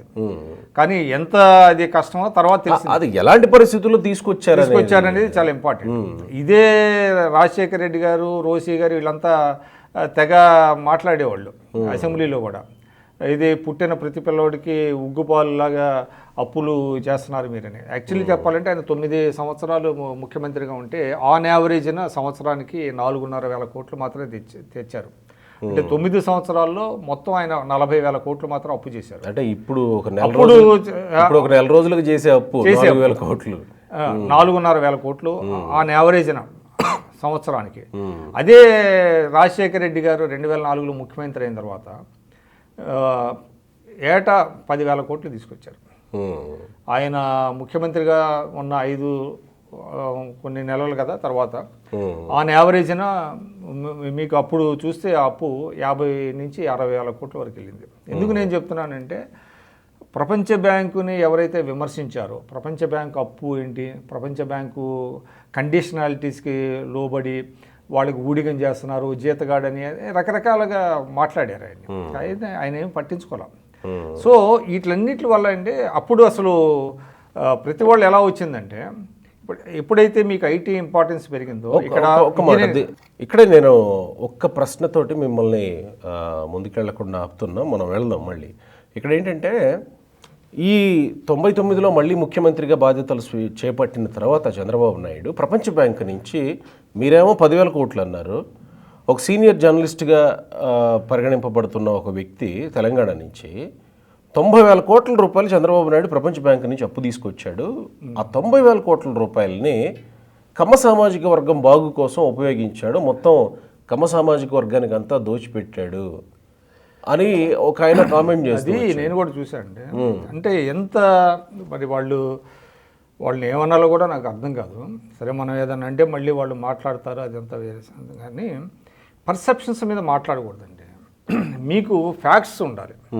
నేను ఎందుకు చెప్తున్నా అంటే చంద్రబాబు నాయుడు గారు 2004లో దిగిపోయే నాటికి రాష్ట్ర అప్పు ఎంతో తెలుసా మీకు? కంబైన్డ్ ఆంధ్రప్రదేశ్ అప్పు 57,000 కోట్లు. మీరు ఎందుకంటే ఈ ఎవరైనా anybody can go and check, ఎందుకంటే మనకి బడ్జెట్ పుస్తకాలు ఉంటాయి. ఈ అప్పులు ఏ విధంగా ఉంది, ఏ సంవత్సరం ఎంత అనేది పూర్తి స్థాయిలో ఉంటుంది. చంద్రబాబు నాయుడు గారు దిగిపోయే నాటికి అంటే 2004లో కంబైన్డ్ ఆంధ్రప్రదేశ్ అప్పు 57,000 కోట్లు. చంద్రబాబు నాయుడు గారు 95లో ముఖ్యమంత్రి అయ్యే నాటికి రాష్ట్ర అప్పు 17,000 కోట్లు. అంటే 57,000 కోట్ల నుంచి 17,000 కోట్లు తీసేస్తే 2 పర్యాయాలు కలిపి 40,000 కోట్లు. 40,000 కోట్లు ఆయన 9 సంవత్సరాల్లో బారో చేసిన మొత్తం 9,000 కోట్లు. అసలు మీకు ప్రపంచ బ్యాంక్ అప్పు ఎప్పుడు వచ్చిందో తెలుసా మీకు? చెన్నారెడ్డి గారు 1990లో ముఖ్యమంత్రిగా ఉన్నప్పుడు ఆయన ప్రపంచ బ్యాంకు నుంచి ఫస్ట్ 1,000 కోట్లు అప్పు వచ్చింది మనకి. అప్పుడు అప్పు తీసుకొస్తే కాంగ్రెస్ వాళ్ళు స్వీట్లు పంచారు. ప్రపంచ బ్యాంకు నుంచి మేము 1,000 కోట్లు అప్పు తెచ్చాము, సాధించామని చెప్పి. నిజంగా అంటే అక్కడి నుంచి సబ్సిక్వెంట్గా అప్పుడు 2,000 కోట్లు 3,000 కోట్లు అట్లాగా వచ్చి 90 నుంచి మీకు 95 నాటికి 17,000 కోట్లకు వచ్చింది ఆంధ్రప్రదేశ్ అప్పు. 17,000 కోట్లు చంద్రబాబు నాయుడు గారు దిగిపోయే 2004 నాటికి 57,000 కోట్లు. ఎవరైనా వెళ్ళి చెక్ చేసుకోవచ్చు. వాళ్ళు ఏంటంటే గతంలో ఇన్ఫర్మేషన్ సరిగా వచ్చేది కాదు. అతను ఎంత దారుణంగా చెప్పాడంటే 90,000 కోట్లు బారో చేశారని చెప్పడం అదొక పెద్ద తప్పు.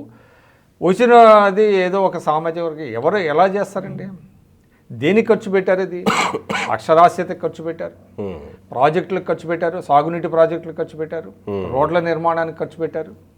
అట్లాగే అనేక కార్యక్రమాల మీద ఖర్చు పెడితే దాంట్లో ఒక సామాజిక వర్గానికి అంటే డబ్బులు వచ్చేస్తే ఇంకోటి ఏంటంటే మీకు వరల్డ్ బ్యాంక్ నుంచి తీసుకొచ్చే అప్పు ఏంటంటే దేనికి ఎంత ఖర్చు పెడుతున్నారు అనేది కూడా వాళ్ళు చూస్తారు. వాళ్ళు ఓకే అంటే యూసీల్ లాగానా? ఓకే వాళ్ళకి ఒక అందుకని కన్సల్టెంట్స్ ఉంటారు వాళ్ళు. వరల్డ్ బ్యాంక్ నుంచి వచ్చేవాళ్ళు వాళ్ళు ఏంటంటే ఖర్చు పెట్టేది అంటే వాళ్ళకి ఫస్ట్ ఆఫ్ ఆల్ ఏంటంటే రీపే చేసేటువంటి శక్తి ఈ రాష్ట్రానికి ఉందా లేదో చూస్తారండి. షూరిటీ కూడా తీసుకుంటారు. షూరిటీ అంటే కౌంటర్ గ్యారంటీ కేంద్ర ప్రభుత్వం ఇస్తుంది. తర్వాత ఏంటంటే ఈ రీపే చేసేటువంటి కెపాసిటీ ఉందా లేదా, ఖర్చు పెట్టే డబ్బులు ఏ రంగం మీద ఎలా పెడుతున్నారు, దాని మీద ఆదాయం వస్తుందా, వచ్చే అవకాశం అంటే మీకు ఆస్తుల కల్పనకి పెడుతున్నారా, ఊరికే ఖర్చు పెట్టేస్తున్నారా అనేది కూడా చూస్తారు. చంద్రబాబు నాయుడు గారు ఆ సమయంలో మీకు ఏంటంటే ఒక రకంగా చెప్పాలంటే ఆయన మద్యపాన నిషేధం ఎత్తేసారు. అంటే రాష్ట్ర ప్రభుత్వం అంటే ఎన్టీ రామారావు గారు మద్యపానం నిషేధం విధించారు 94లో. కానీ దానివల్ల చాలా సమస్యలు వచ్చినాయి. అంటే ఇల్లిసిటీ లెక్క రోజు రావటం, చాలామంది చనిపోవటం, తర్వాత దీనివల్ల చాలామంది పెట్టుబడిదారులు రాకపోవటం, ఇట్లాగా చేసినప్పుడు ముందు ఏంటంటే కొంత సడలించారు. 5 స్టార్ హోటల్స్కి వాటికి చేశారు. తర్వాత పూర్తిగా ఎత్తేసారు. అది ఎక్కడ ఆయనేమి దాన్ని ఎక్కడ దాచుకోవాలి ఈ సమస్యలని. అదేవిధంగా కొంత సబ్సిడీ రైస్ మీద కూడా సబ్సిడీలు తగ్గించారు. అది కూడా ఏంటంటే వరల్డ్ బ్యాంకు సజెస్ట్ చేసింది అనేది కూడా చెప్తారు. అది కూడా ఆయన ఓపెన్గా చెప్పారు. సజెస్ట్ కూడా చేస్తుందా, మీరు ఇట్లా చేసుకోవచ్చు కదా చేశారు. తర్వాత అట్లాంటి కొన్ని కార్యక్రమాలు వరల్డ్ బ్యాంక్ ఊరికే డబ్బులు ఇచ్చేసేసి ఇంట్లో కూర్చోదండి. ఏ రూపాయి ఎక్కడ ఖర్చు పెడుతున్నారు అనేది వాళ్ళకి చాలా స్పెసిఫిక్గా వాళ్ళు వాళ్ళ టీమ్స్ ఉంటాయి. ఓకే. అండ్ ఒకేసారి కూడా రిలీజ్ చేయరు, కొంత అమౌంట్స్ రిలీజ్ చేస్తారు, దేని మీద ఎక్కడ ఖర్చు పెట్టారు ఏది అనేది ఉంటుంది. అంతేగాని తీసుకెళ్ళిపోయి ఎవరికో ఒక ఇది వాళ్ళకి అసలు బుర్ర ఉన్నా కూడా ఎవడు కూడా మాట్లాడేటట్లాగా. సరే, అది పక్కన పెడితే ఇటువంటి చర్యల వల్ల ఆ రోజు రాష్ట్రం యొక్క అంటే పెట్టుబడుల ఆకర్షణలో కానీ ఇతరత్ర రంగాల్లో కానీ మీకు 20వ స్థానంలో ఉంటే 4వ స్థానానికి ఇండియా టుడే వాళ్ళ సర్వేలో వచ్చింది. తర్వాత బెస్ట్ సీఎంగా చంద్రబాబు నాయుడు గారు 2వ ప్లేస్కి వెళ్ళారు వాళ్ళ దీంట్లో. దానివల్ల మీకు మొత్తం ఐటీలో తీసుకొచ్చినటువంటి ఈ కార్యక్రమాలు, మీకు మొత్తం టెక్నాలజీ ఉపయోగించారు కదా, టెక్నాలజీ. తర్వాత ఆయన సీఎంగా ఉండగానే వ్యవసాయ రంగంలో మీకు డ్రిప్ ఇరిగేషన్ ఫస్ట్ ప్రవేశపెట్టింది చంద్రబాబు నాయుడు గారు. కుప్పంలో ఫస్ట్ పైలట్ ప్రాజెక్ట్ తీసుకొచ్చారు, ఇజ్రాయలీ టెక్నాలజీ. ఎందుకంటే అక్కడ మీకు తెలుసు కదా, డ్రిప్ ఇరిగేషన్ ఎక్కడ కావాలంటే అక్కడే ఆ కంప్యూటర్స్ ద్వారా అనుసంధానం చేస్తారు, వాటర్ ఎంత కావాలో అంతే వెళ్తుంది. మొదట్లో చాలామందికి తెలిసేది కాదు, వాళ్ళ డ్రిప్ ఇరిగేషన్కి మీకు చాలా ప్రాధాన్యత ఉంది దేశంలో. తర్వాత ఆయన స్వయం సహాయక సంఘాలని ఒకటి పెట్టారు. ఎప్పుడైతే ప్రజలను భాగస్వాములు చేస్తే రిజల్ట్స్ వస్తాయని చెప్పి మీకు కొన్ని కార్యక్రమాలు, ఇప్పుడు వన సంరక్షణ సమితులని, అడవులను పెంచే కార్యక్రమం, వాటర్ షెడ్స్, మీకు చాలా అంటే అటవీ ప్రాంతాల్లో వాటర్ అట్లాగే వెళ్ళిపోతూ ఉంటుంది కదా, దాన్ని చెక్ డ్యామ్స్గా పెట్టారు. అదేవిధంగా మీకు రాలిగం సిద్ధి తెలుసు కదా, మహారాష్ట్రలో వాటర్ షెడ్కి పితామహుడు అంటారు ఎవరు, అన్నా హజారే గారు. ఎక్కడికక్కడ వాటర్ షెడ్ కార్యక్రమాన్ని తీసుకున్నారు ఏపీలో. తర్వాత తల్లుల కమిటీలని వేశారు, పాఠశాల కమిటీలు వేశారు, సాగునీటి సంఘాలకు కమిటీలు వేశారు. ఇవన్నీ కూడా ఏంటంటే ప్రజలను భాగస్వామ్యం చేయడం, ప్రజల భాగస్వామ్యంతో కొన్ని కార్యక్రమాలు. అదేవిధంగా జన్మభూమి, దీనికంతా కల్మినేషన్ మళ్ళీ జన్మభూమి తీసుకొచ్చారు. రైతు బజార్లు అండి, ఎంత మంచి కాన్సెప్ట్ మీకు. ఇప్పటికీ రైతు బజార్లు అద్భుతంగా పనిచేస్తున్నాయి కదా. రైతు బజార్కి వెళ్తే మీకు ఏంటంటే అప్పుడు దళారీ వ్యవస్థ ఉండేది, రైతుల దగ్గర నుంచి దళారీలు కొనుక్కోవటం, వినియోగదారుడికి ఇవ్వటం. డైరెక్ట్గా రైతు బజార్లను ఏర్పాటు చేసి రైతులు చేస్తే చాలా తక్కువ ధరలకి వినియోగదారులకు వెళ్ళేటువంటి పరిస్థితి. రైతు బజార్లు అద్భుతంగా క్లిక్ అయినాయి. సార్, ఇక్కడ నా ప్రశ్న ఏంటంటే, కొంత మనం ముందుకు వస్తే చంద్రబాబు నాయుడు గారు ముఖ్యమంత్రిగా బాధ్యతలు చేపట్టిన తర్వాత విప్లవాత్మకమైన మార్పులే మీరు ఇప్పుడు చెప్పినవన్నీ డెఫినెట్గా విప్లవాత్మకమైన. ఇప్పుడు 91లో పివి నరసింహారావు గారు ప్రధానమంత్రిగా చేసినటువంటి విప్లవాన్ని మళ్ళీ ఇక్కడ తీసుకొచ్చాడు ఆయన, సంస్కరణల్లో కొత్తగా ఆవిష్కరించడంలో రాష్ట్రాన్ని. కానీ ఎందుకు ఆయన మీద జీవితంలో అనుకోనటువంటి సంఘటన తిరుమల అలిపిరి ఘటన, అలాంటి పరిస్థితి ఎందుకు జరగాల్సి వచ్చింది? ఎందుకు టార్గెట్ అయ్యాడు ఈయన? ప్రజలకు ఇంత మంచి చేస్తున్నప్పుడు ఎందుకు టార్గెట్ అవ్వాల్సి వచ్చింది? అంటే అప్పుడు ఒక ఇది వచ్చిందండి దేశంలో, ప్రపంచ బ్యాంకుని కమ్యూనిస్టులు కానీ అట్లనే వీళ్ళు కానీ వాళ్ళు భరించలేకపోయారు. అంటే దీన్ని సామ్రాజ్యవాద శక్తులకు అప్పచెబుతున్నారు, ఇవన్నీ కూడా పేదలకి వ్యతిరేకం ఈ ప్రభుత్వం, ఈ ముఖ్యమంత్రి పేదలకు వ్యతిరేకం. యాక్చువల్లీ ఆయన పేదలకి చాలా చేశాడు, కానీ అదేంటంటే సైద్ధాంతిక పరంగా ఇది పేదలకు వ్యతిరేకమైనటువంటి ప్రభుత్వం అని బాగా. ఎప్పుడైతే మీకు బీజేపీతో జత కలిశారో, బీజేపీతో పొత్తు పెట్టుకున్నారో, కమ్యూనిస్టులు దూరం అయ్యారు. కమ్యూనిస్టుల ప్రచారం విపరీతంగా సాగింది. అప్పుడు ప్రపంచ బ్యాంక్ జీతగాడన్నారు, అదన్నారు, ఇదన్నారు, రకరకాలుగా మాట్లాడారు, చాలా చేశారు ఇన్ ప్రిన్సిపల్. తర్వాత ఏమైందంటే మీకు బషీర్బాగ్ కాల్పులు జరిగినాయి. బషీర్బాగులో ఎవరైతే ఈ విద్యుత్ ఛార్జీలని వ్యతిరేకిస్తూ చేశారో దాంట్లో కూడా కొంతమంది కమ్యూనిస్టులతో పాటు అసాంఘిక శక్తులు కూడా ప్రవేశించినాయి. అసాంఘిక శక్తులు కూడా దాన్ని అనువుగా ఉపయోగించుకుంటే అక్కడ నేను ఒక చిన్న ఉదాహరణ చెప్తాను. ఇప్పుడు చాలామంది విమర్శలు చేయొచ్చు, కానీ నిజానికి అది ఆ రోజు ఉన్నటువంటి కొంతమంది పోలీస్ అధికారులు వాళ్ళు కూడా దీనికి పర్మిషన్ ఇవ్వద్దని చెప్పారు ప్రదర్శనకి. వాళ్ళు అప్పుడు అసెంబ్లీ జరుగుతున్నది, అసెంబ్లీ వరకు వెళ్తాము అని అంటే లేదు, వెళ్ళటానికి వీల్లేదు, అసలు దానికి పర్మిషన్ వద్దని చెప్తే కొంతమంది పార్టీ వాళ్ళందరూ కలిసి వాళ్ళు ఏదో ప్రదర్శన చేసుకుంటాం అంటున్నారు కదా శాంతియుతంగా, మరి లేకపోతే మనకు బాగోదు, అది డెమోక్రసీలో ఒక ఇది కదా పార్టీలని చంద్రబాబు నాయుడు గారిని కన్విన్స్ చేస్తే ఆయన కూడా సరే పర్మిషన్ ఇవ్వండి అన్నారు. ఎక్కడ వరకు ఇవ్వమన్నారంటే కేవలం మనకి ట్యాంక్ బండ్ వరకు ఇవ్వమన్నారు. అక్కడ ఇందిరా పార్క్ నుంచి ట్యాంక్ బండ్ వరకు వచ్చి ప్రదర్శన చేసుకోండి, అసెంబ్లీ వరకు అయితే పర్మిషన్ లేదన్నారు. కానీ వాళ్ళు ఏం చేశారంటే బషీర్బాగ్ వరకు చొచ్చుకొని అసెంబ్లీ వైపు వెళ్ళటం మొదలుపెట్టారు. ఆ సమయంలో ఏంటంటే అసాంఘిక శక్తులు ఉన్నాయి అక్కడ, వాళ్ళు రాళ్ళు ఇసరటం, పోలీసులను కవ్వించడం ఇవన్నీ జరిగినాయి. దాంతో పోలీసులు ఫైరింగ్ చేశారు. అది అన్ఫార్చునేట్. ఏదైనా కూడా పోలీసు కాల్పులు జరపడం అనేది అన్ఫార్చునేట్. అందులో 2-3 చనిపోయారు. అక్కడి నుంచి ఆయన టార్గెట్ అయ్యారు. ఓకే. తర్వాత ఏమైందంటే తర్వాత నక్సలిజం కూడా చాలా ఎక్కువ ఉంది అప్పుడు, చాలా ఎక్కువగా ఉండటం. దానివల్ల ఆయన్ని టార్గెట్ చేయాలని చెప్పి 2003లో అలిపిరి దగ్గర క్లెమోర్ మైన్స్ పెట్టి ఒకనొక దశలో ఒక లీడర్ మాట్లాడుతూ, తెలంగాణకు సంబంధించినటువంటి లీడర్ మాట్లాడుతూ, అంటే నాతో పర్సనల్గా అన్నది, చంద్రబాబు నాయుడు సంవత్సరానికి 500 మంది నక్సల్స్ చొప్పున ఎన్కౌంటర్ చేసుకుంటూ వచ్చాడు అని మాట్లాడాడు. ఇది వాస్తవమేనా? ఎన్కౌంటర్లు అనేవి జరిగినాయి. ఓకే, అది సహజంగా జరుగుతూనే ఉంటాయి. ఎందుకంటే అక్కడ తీవ్రం. కానీ 500 వరకు జరిగిందంటే అసలు మీకు దానికి ఒక లెక్క ఉంటుంది. ఏ రాష్ట్రంలో ఎంతమంది ఉన్నారు వీళ్ళందరూ అనేది ఉంటుంది కదా, లెక్క అయితే ఉంటుంది. అది 500 ఎన్కౌంటర్లు ఎందుకు జరుగుతుంది? అందుకే టార్గెట్ అంటే నా ప్రశ్న దీనిలో నుంచి ఉత్పన్నమైంది కూడా ఉందన్నమాట. ఇక అది ఇప్పుడు వాళ్ళు తుపాకీతోనే రాజ్యం అనేది ఒక ఉంటుంది. డెమోక్రసీలో అది కరెక్ట్ కాదు కదా. అందువల్ల ఏంటంటే అక్కడ ఆ సమయంలో అంటే నక్సలిజం కూడా కొంత వీకెన్ అవుతున్నది అనేటువంటి ఒక భయం కూడా వాళ్ళలో ఉంది ఆ సమయంలో. కాబట్టి అప్పటికే మీకు తెలుసు కదా, మాధవరెడ్డి గారిని చంపేశారు. మాధవరెడ్డి గారిని చంపేయడం కూడా పెద్ద ఇది. ఆయన్ని టార్గెట్ చేశారు అప్పుడు.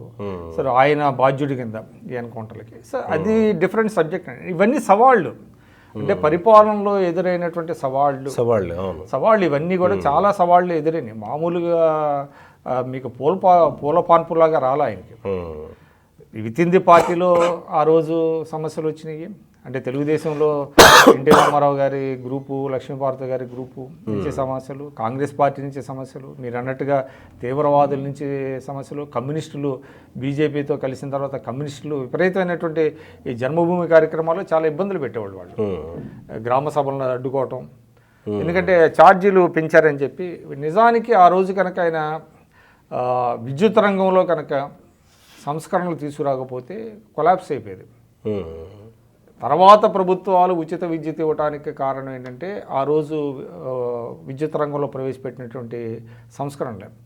ఆల్మోస్ట్ మీకు ఏంటంటే ఇన్స్టాలేషన్ కెపాసిటీ అంటాం కదా, అది దాదాపుగా 5,000 మెగావాట్లు పెంచారు. అది అంతకుముందు మీకు అంటే రాష్ట్రం ఏర్పడి 1956 నుంచి 95 వరకు ఎంత అయితే ఉందో ఆయన ఈ 3-4 ఏళ్లలోనే ఆల్మోస్ట్ అంత పెంచారు.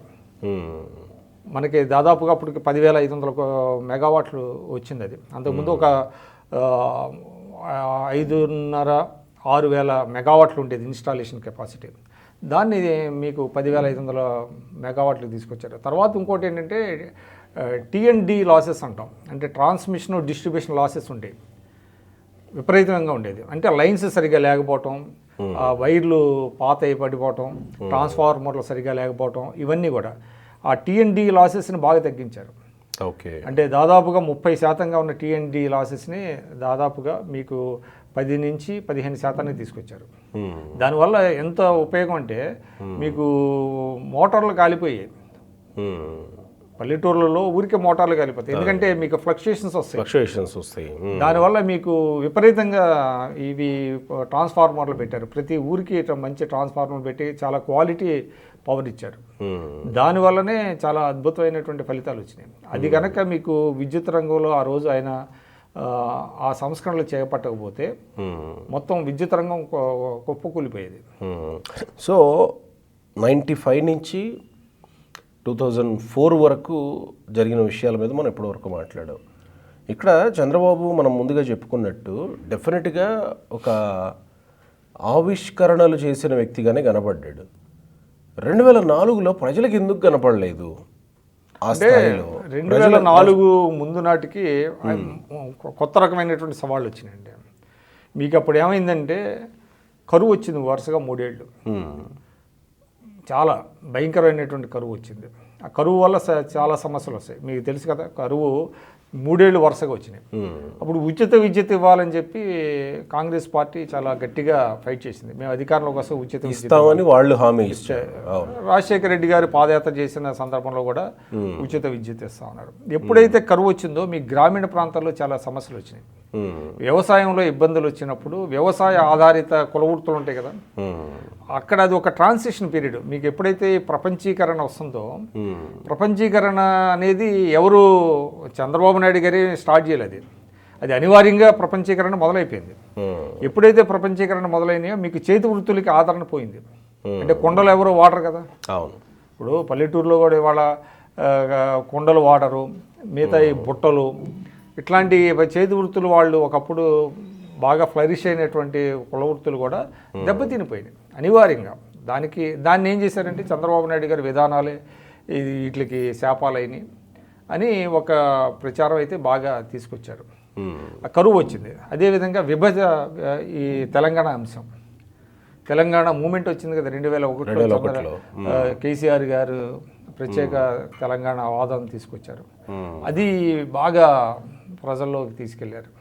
నిజానికి తెలంగాణలో అప్పుడు చంద్రబాబు గారి హయాంలో ఆ 10 ఏళ్లలో అభివృద్ధి చెందినటువంటి 10 జిల్లాలో 4 జిల్లాలు తెలంగాణ నుంచి. మీకు హైదరాబాదు, రంగారెడ్డి, కరీంనగర్, నిజామాబాద్ 4 బెస్ట్, అంటే ఆన్ పార్ విత్ ఆంధ్రాలో ఉండేటువంటి తూర్పుగోదావరి, పశ్చిమ గోదావరి జిల్లాలతో పాటు అంత ఫ్లరిష్ అయినాయి.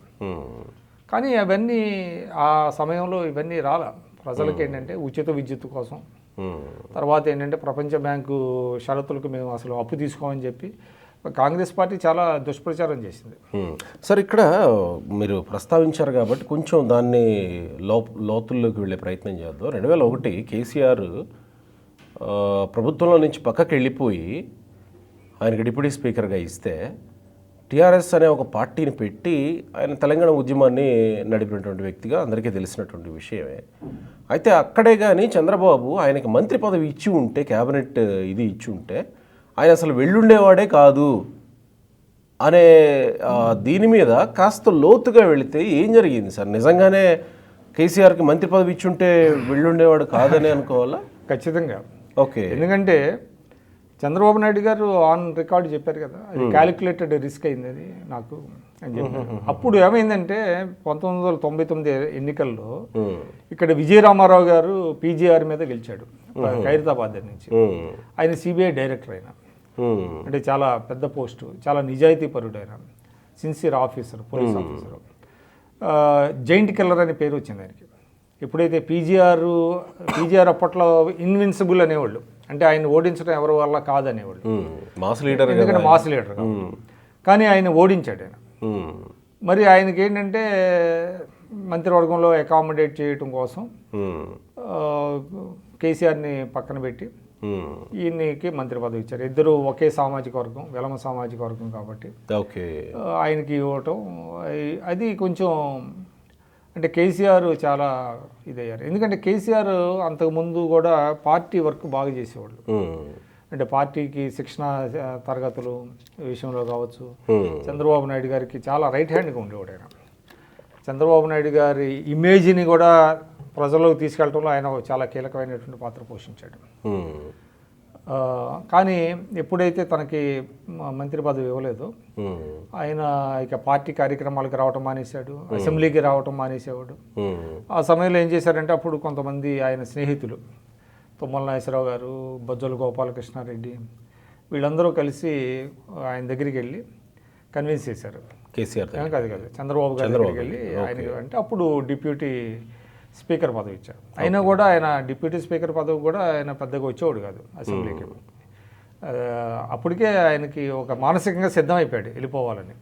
ఓకే. పార్టీ నుంచి వెళ్ళిపోవాలి అని చెప్పి 2000 ఎలాంటి చర్చ ఉండేది తర్వాత కాలంలో?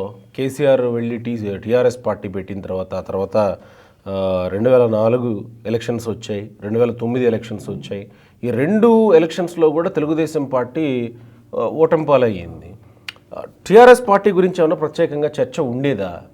అంటే టీఆర్ఎస్ పార్టీని ముందుగా ఏంటంటే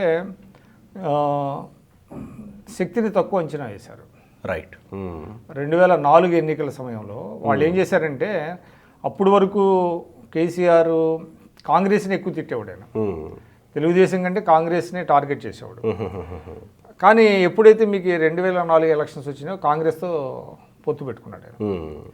పొత్తు పెట్టుకొని వాళ్ళు కూడా ఏంటంటే ప్రత్యేక రాష్ట్రం అని అనలేదు, మొదటి ఎస్ఆర్సీని గౌరవిస్తానే రెండో ఎస్ఆర్సీ వేస్తామని ఒక మేనిఫెస్టోలో పెట్టారు. పెట్టేటప్పటికి దాన్ని సాగుగా చూపించి కాంగ్రెస్తో పొత్తు పెట్టుకున్నారు. కాంగ్రెస్తో పొత్తు పెట్టుకోవటం అనేది తెలుగుదేశం పార్టీకి నిజంగా ఒక షాక్ అప్పుడు. ఎందుకంటే ఆ 2 ఫోర్సెస్ కంబైన్ అయినాయి. తర్వాత బీజేపీతో పొత్తుంది, తెలుగుదేశానికి పొత్తుంది. కానీ దానివల్ల పెద్దగా మీ కమ్యూనిస్టులు చాలా వ్యతిరేకం చేశారు. కమ్యూనిస్టులు కూడా పొత్తు పెట్టుకున్నారు కాంగ్రెస్తో. కాంగ్రెస్ కమ్యూనిస్టులు చాలా పెద్ద ఉద్యమాలు చేశారు ఆ సమయంలో. బివి రాఘవులు గారు, నారాయణ గారి నేతృత్వంలో చాలా వాళ్ళ ఇంపాక్ట్ చాలా ఎక్కువ ఉంది. కాంగ్రెస్ అంటే తెలుగుదేశం ఓటమిలో కమ్యూనిస్టుల పాత్ర కాంగ్రెస్ కంటే కూడా. కమ్యూనిస్టులు చాలా అంటే బ్యాడ్ చేశారు.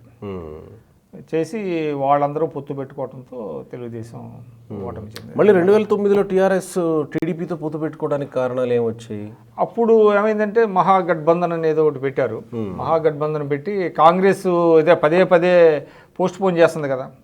అంటే అప్పటికి 2009 నాటికి తెలుగుదేశం కూడా ఏం చేసిందంటే 2004 ముందేమో మాది సమైక్యాంధ్రే అన్నారు. రాష్ట్ర విభజనకు మేము వ్యతిరేకం, సమైక్యాంధ్రే మా స్టాండ్ అని చెప్పారు.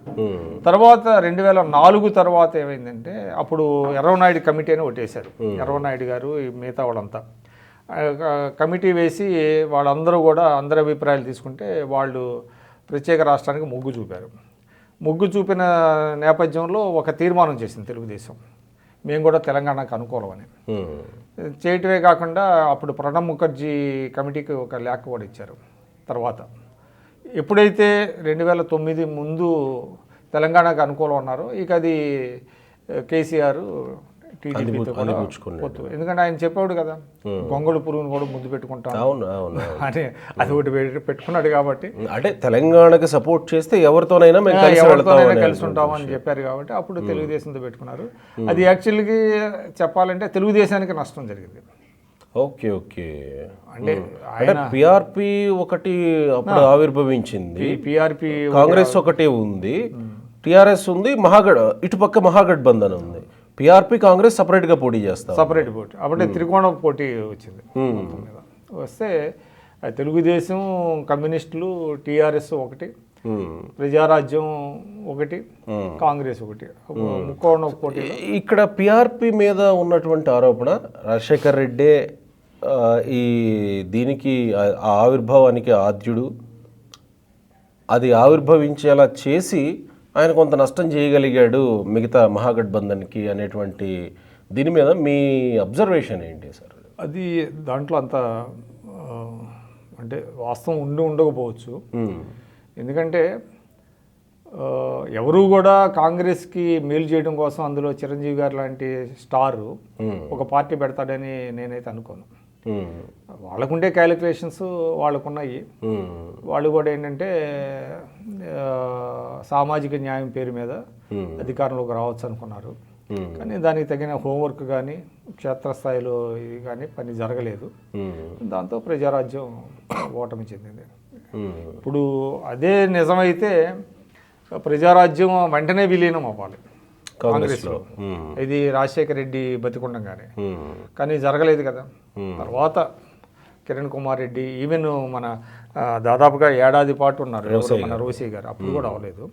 తర్వాత విలీనం అయ్యారు. కాబట్టి రాజశేఖర రెడ్డి ఇలా చేయించాడు అన్న దానికి పెద్ద ఆధారాలు లేవు. మరి వ్యక్తిగతంగా అయితే నేను కాదనుకుంటాను. సో అప్పుడు మహాగఠబంధన్కి ఒక రకంగా పిఆర్పీనే గెలుపు అవకాశాలను అడ్డుకట్టేసిందని అనుకోవచ్చా? అది కూడా వాస్తవం అది. అంటే కాంగ్రెస్ లాభపడింది చాలా చోట్ల. అదే మీకు ఎక్కువ కోస్టల్లో ఈస్ట్ వెస్ట్ ఇక్కడ అంతా ఏంటంటే కాపులు అందరూ అంటే సంప్రదాయంగా కాంగ్రెస్ పార్టీకి అంటే తెలుగుదేశానికి సంప్రదాయంగా ఉన్నటువంటి ఓటర్లు చాలామంది చీలిపోయారు. ఇప్పుడు ఈస్ట్ వెస్ట్లో మీ కాపులందరూ కూడా తెలుగుదేశంతో ఉండేవాళ్ళు, వాళ్ళందరూ కూడా ప్రజారాజ్యానికి వచ్చారు. సో అక్కడ ఏమైందంటే ముక్కోవడం పోటీలో కాంగ్రెస్ చాలా స్థానాలు గెలుచుకుంది, తెలుగుదేశం ఓడిపోయింది. ఎందుకంటే తెలుగుదేశం లీడర్లే ఎక్కువ మంది ఇటు వచ్చారు. కాంగ్రెస్ అధికారంలో ఉంది కాబట్టి కాంగ్రెస్ నుంచి రాలా, ప్రతిపక్షంలో ఉన్న తెలుగుదేశం నుంచి ప్రజారాజ్యానికి వచ్చారు. అందువల్ల కాంగ్రెస్ లాభపడింది. అంతా 156 సీట్లే వచ్చినాయి, చాలా వచ్చింది. దానివల్ల కాంగ్రెస్ లాభపడింది. రైట్. ఇంత సుదీర్ఘమైనటువంటి చంద్రబాబు నాయుడు గారి ప్రయాణంలో అంటే రాజకీయాల్లో ఆయన ఎప్పుడో 78 నుంచే ఉన్నారు, కానీ ముఖ్యమంత్రిగా 95 నుంచి బాధ్యతలు చేపట్టిన తర్వాత 30 ఏళ్ళు ఆయన ముఖ్యమంత్రిగా, ప్రతిపక్ష నాయకుడిగా, ఇవన్నీ ప్రజలకు దగ్గరగా, పాలనకు దగ్గరగా ఇవన్నీ చూస్తూ వచ్చినటువంటి వ్యక్తి సరే మళ్ళీ విభజిత ఆంధ్రప్రదేశ్ని 2014లో అధికారంలోకి వచ్చారు. 2019లో మళ్ళీ రకరకాల కారణాలతో అధికారం కోల్పోవాల్సి వచ్చింది. అయితే 2019లో అధికారం కోల్పోయిన తర్వాత 2024 ఎలక్షన్స్కి సిద్ధం అవుతూనే ఆయన ఆ మధ్యకాలంలో మాట్లాడినటువంటి ఒక మాట, నా ఇన్నేళ్ల రాజకీయ ప్రయాణంలో జగన్మోహన్ రెడ్డి లాంటి ఒక నాయకుడిని, ముఖ్యమంత్రిని చూడలేదు అని ప్రస్తావించాడు. అంటే ఎట్లా అర్థం చేసుకోవాలి దీన్ని, ఈ మాటని? గతంలో అధికారంలో ఉన్న వాళ్ళు ఎవరూ కూడా వ్యవస్థలను ధ్వంసం చేయలేదండి. అంటే జగన్మోహన్ రెడ్డి గారు లాగా ఎవరు వ్యవస్థలను ధ్వంసం చేయలేం, ఎవరు కూడా అంత అన్డెమోక్రటిక్గా పరిపాలన చేయలేం. అంటే పార్టీ అన్న తర్వాత పార్టీలు కొన్ని చర్చిస్తారు, పార్టీ నేతలకి సముచితమైనటువంటి భాగస్వామ్యం ఉంటుంది. ఒక నిర్ణయం తీసుకునే ముందు అందరితో చర్చించి నిర్ణయాలు తీసుకోవాలి, ప్రజల్లోకి వెళ్ళాలి, ప్రజల బాధలు సమస్యలు ఏంటో తెలుసుకోవాలి. ఆయన ఎప్పుడు ఆయన తాడేపల్లి ప్యాలెస్లో ఉండేవాడు తప్ప ప్రజల్లోకి వెళ్ళిన సందర్భం ఏముంది చెప్పండి? అసలు ప్రజల సమస్యలు, అదేవిధంగా పార్టీ నేతలతో ఆయన ఇదవటం కానీ, కలవటం కానీ, వాళ్ళ సమస్యలు వినటం కానీ, ఆయన ఏం చేశాడు, 2-3కి మొత్తం పవర్స్ అన్ని అప్పచెప్పేశాడు. సజ్జల రామకృష్ణారెడ్డి కావచ్చు, పెద్దిరెడ్డి కావచ్చు, తర్వాత ప్రతిపక్షాలతో వ్యవహరించినటువంటి తీరు దీన్ని ఏదో చేసేయటం. అదేవిధంగా ఆయనకి పరిపాలన మీద పట్టు లేదు. ఇప్పుడు సంపద అనేది సృష్టించాలి. ఇవాళ మీకు అప్పు చేయటం తప్పు కాదు, అప్పుని ఏ విధంగా సద్వినియోగం చేస్తున్నాం అనేది చాలా ఇంపార్టెంట్. అప్పు మీకు మిగతా మళ్ళీ సంపద వచ్చిందా లేదా? ఇవాళ మీకు చిన్న ఉదాహరణ చెప్తా. 95లో చంద్రబాబు నాయుడు గారు ఈ రాష్ట్రానికి ముఖ్యమంత్రి అయిన నాటికి బడ్జెట్ ఎంత? 30,000 కోట్లు బడ్జెట్ అండి. జస్ట్ 30,000, ఇది కంబైన్డ్ ఆంధ్రప్రదేశ్కి బడ్జెట్ 30,000 crores. మరి ఇవాళ 2 రాష్ట్రాలు కలిపి బడ్జెట్ ఎంత వచ్చింది చెప్పండి? దాదాపు 6 లక్షల కోట్ల వరకు వస్తుంది. సరే 5.5 లక్షల కోట్లు అని అనుకోవచ్చు అప్పులు తీసేస్తే. మరి ఇంతగా సంపద పెరిగింది కదా. అదేవిధంగా ప్రైవేటు భాగస్వామ్యం మీకు ఇందాక మనం చెప్పుకునే వాటిలో ఇంపార్టెంట్ ఇంజనీరింగ్ కాలేజీలు, పాలిటెక్నిక్ కాలేజీలు, ఐటీఐలు, అంటే స్కిల్ ఉన్నటువంటి ఇదంతా. ఇవాళ మీకు 29 సంవత్సరాల్లో ఎంతమంది ఇంజనీర్లు ఫారిన్ వెళ్ళారండి? ఎంతమంది తమ అంటే పేదరికాన్ని తగ్గించుకోగలిగారు? ప్రతి ఇంట్లో ఒక ఇంజనీర్ ఉన్నాడు కదా ఇవాళ. ప్రతి ఇంట్లో దాదాపుగా వాళ్ళందరూ కూడా ఫారిన్ వెళ్ళారు. ఇవాళ మీకు అమెరికాలో ఒకప్పుడు జ్యూస్ని చెప్పుకునేవాళ్ళు. జ్యూస్ ఒక ఆర్థిక ప్రబల శక్తిగా ఉండేది. అంటే అమెరికన్ ఎకానమీని జ్యూస్ ప్రభావితం చేసేటువంటి పరిస్థితి, అంత పరిస్థితి వాళ్ళ వచ్చింది తెలుగు వాళ్ళు.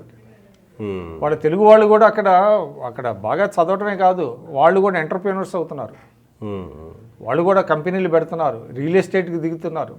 అంటే తెలుగు వాళ్ళు ఈ అవకాశాలు ఎవరు కల్పించారు? ఆ రోజున ఐటీని ముందుగానే ఆయన ఐటీకి ఎంత ఇంపార్టెన్స్ ఉంటుందని చెప్పి తెలుసుకొని ఇక్కడ హైటెక్ సిటీ పెట్టి, కాలేజీలు పెట్టి, దాన్ని అనుసంధానం చేసి ఐఎస్బి లాంటి స్కూల్ని, ఐఎస్బిది ఒక క్లాసికల్ ఎగ్జాంపుల్ అండి. చంద్రబాబు నాయుడు గారి నాయకత్వానికి ఆయన విజన్కి ఇదేంటంటే ISB, Indian school of business ఉంది కదా, అది ఇక్కడ హైదరాబాద్లో. యాక్చువల్లీ ఐఎస్బిది ఒక స్టోరీ అది చెప్తాను నేను. ఎట్లా జరిగిందంటే చంద్రబాబు నాయుడు గారు సీఎంగా ఉండగా 97లో ఇది ముందుగానే 97, 98 ఆ టైంలో ఆయన ఉన్నప్పుడు ఐఎస్బి అనేది ఒక కన్సార్షియంగా ఏర్పడి ఇక్కడ ఇండియాలో ఒక మంచి చోట ఐఎస్బి పెట్టాలి. ఫస్ట్ ఏషియాలో అనుకున్నారు, తర్వాత ముందు చైనా అనుకున్నారు, తర్వాత ఇండియా అనుకున్నారు. ఇండియాలో ఎక్కడ పెట్టాలనే దాని మీద ఆ కన్సార్షియం ఏం చేశారంటే ఒక ప్రతినిధి బృందానికి అప్పచెప్పింది. ఆ కన్సార్షియం ఐఎస్బి పెట్టాలన్నప్పుడు ఫస్ట్ వాళ్ళ ఇదేంటంటే బాంబే, లేదంటే కర్ణాటక, ఈ 2 రాష్ట్రాలు, లేదంటే తమిళనాడు అనుకున్నారు. ఆంధ్రప్రదేశ్ అనేది అసలు వాళ్ళకి ఆలోచన లేదు. అయితే చంద్రబాబు నాయుడు గారి దగ్గర రణదీప్ సుడాన్ అని ఆయన సీనియర్ ఐఏఎస్ ఆఫీసర్ ఉండేవాడు. ఆయన తీసుకొచ్చి ఈ విషయం ఆయనకి చెప్పాడు. సార్ ఇట్లాగా ఐఎస్బి వాళ్ళు తమ క్యాంపస్ని పెట్టాలనుకుంటున్నారు, బాంబే కానీ బెంగళూరు కానీ చెన్నై కానీ అనుకుంటున్నారు. అంటే మనం ప్రయత్నిస్తే ఎట్లా ఉంటుందంటే చంద్రబాబు నాయుడు గారు వెంటనే ఏం చేశారంటే ఆయనకి అప్పుడు అసలు హైదరాబాద్ అనేది వాళ్ళకి దృష్టిలో లేదు. వెంటనే ప్రమోటర్స్తో మాట్లాడితే వాళ్ళు ఏం చెప్పారంటే లేదండి, మేము already we have decided in principle, మేము బాంబేలో కానీ బెంగళూరులో కానీ పెట్టాలనుకుంటున్నాము. వాళ్ళు కూడా సానుకూలంగా ఉన్నారు అక్కడ ఇది అని అన్నారు.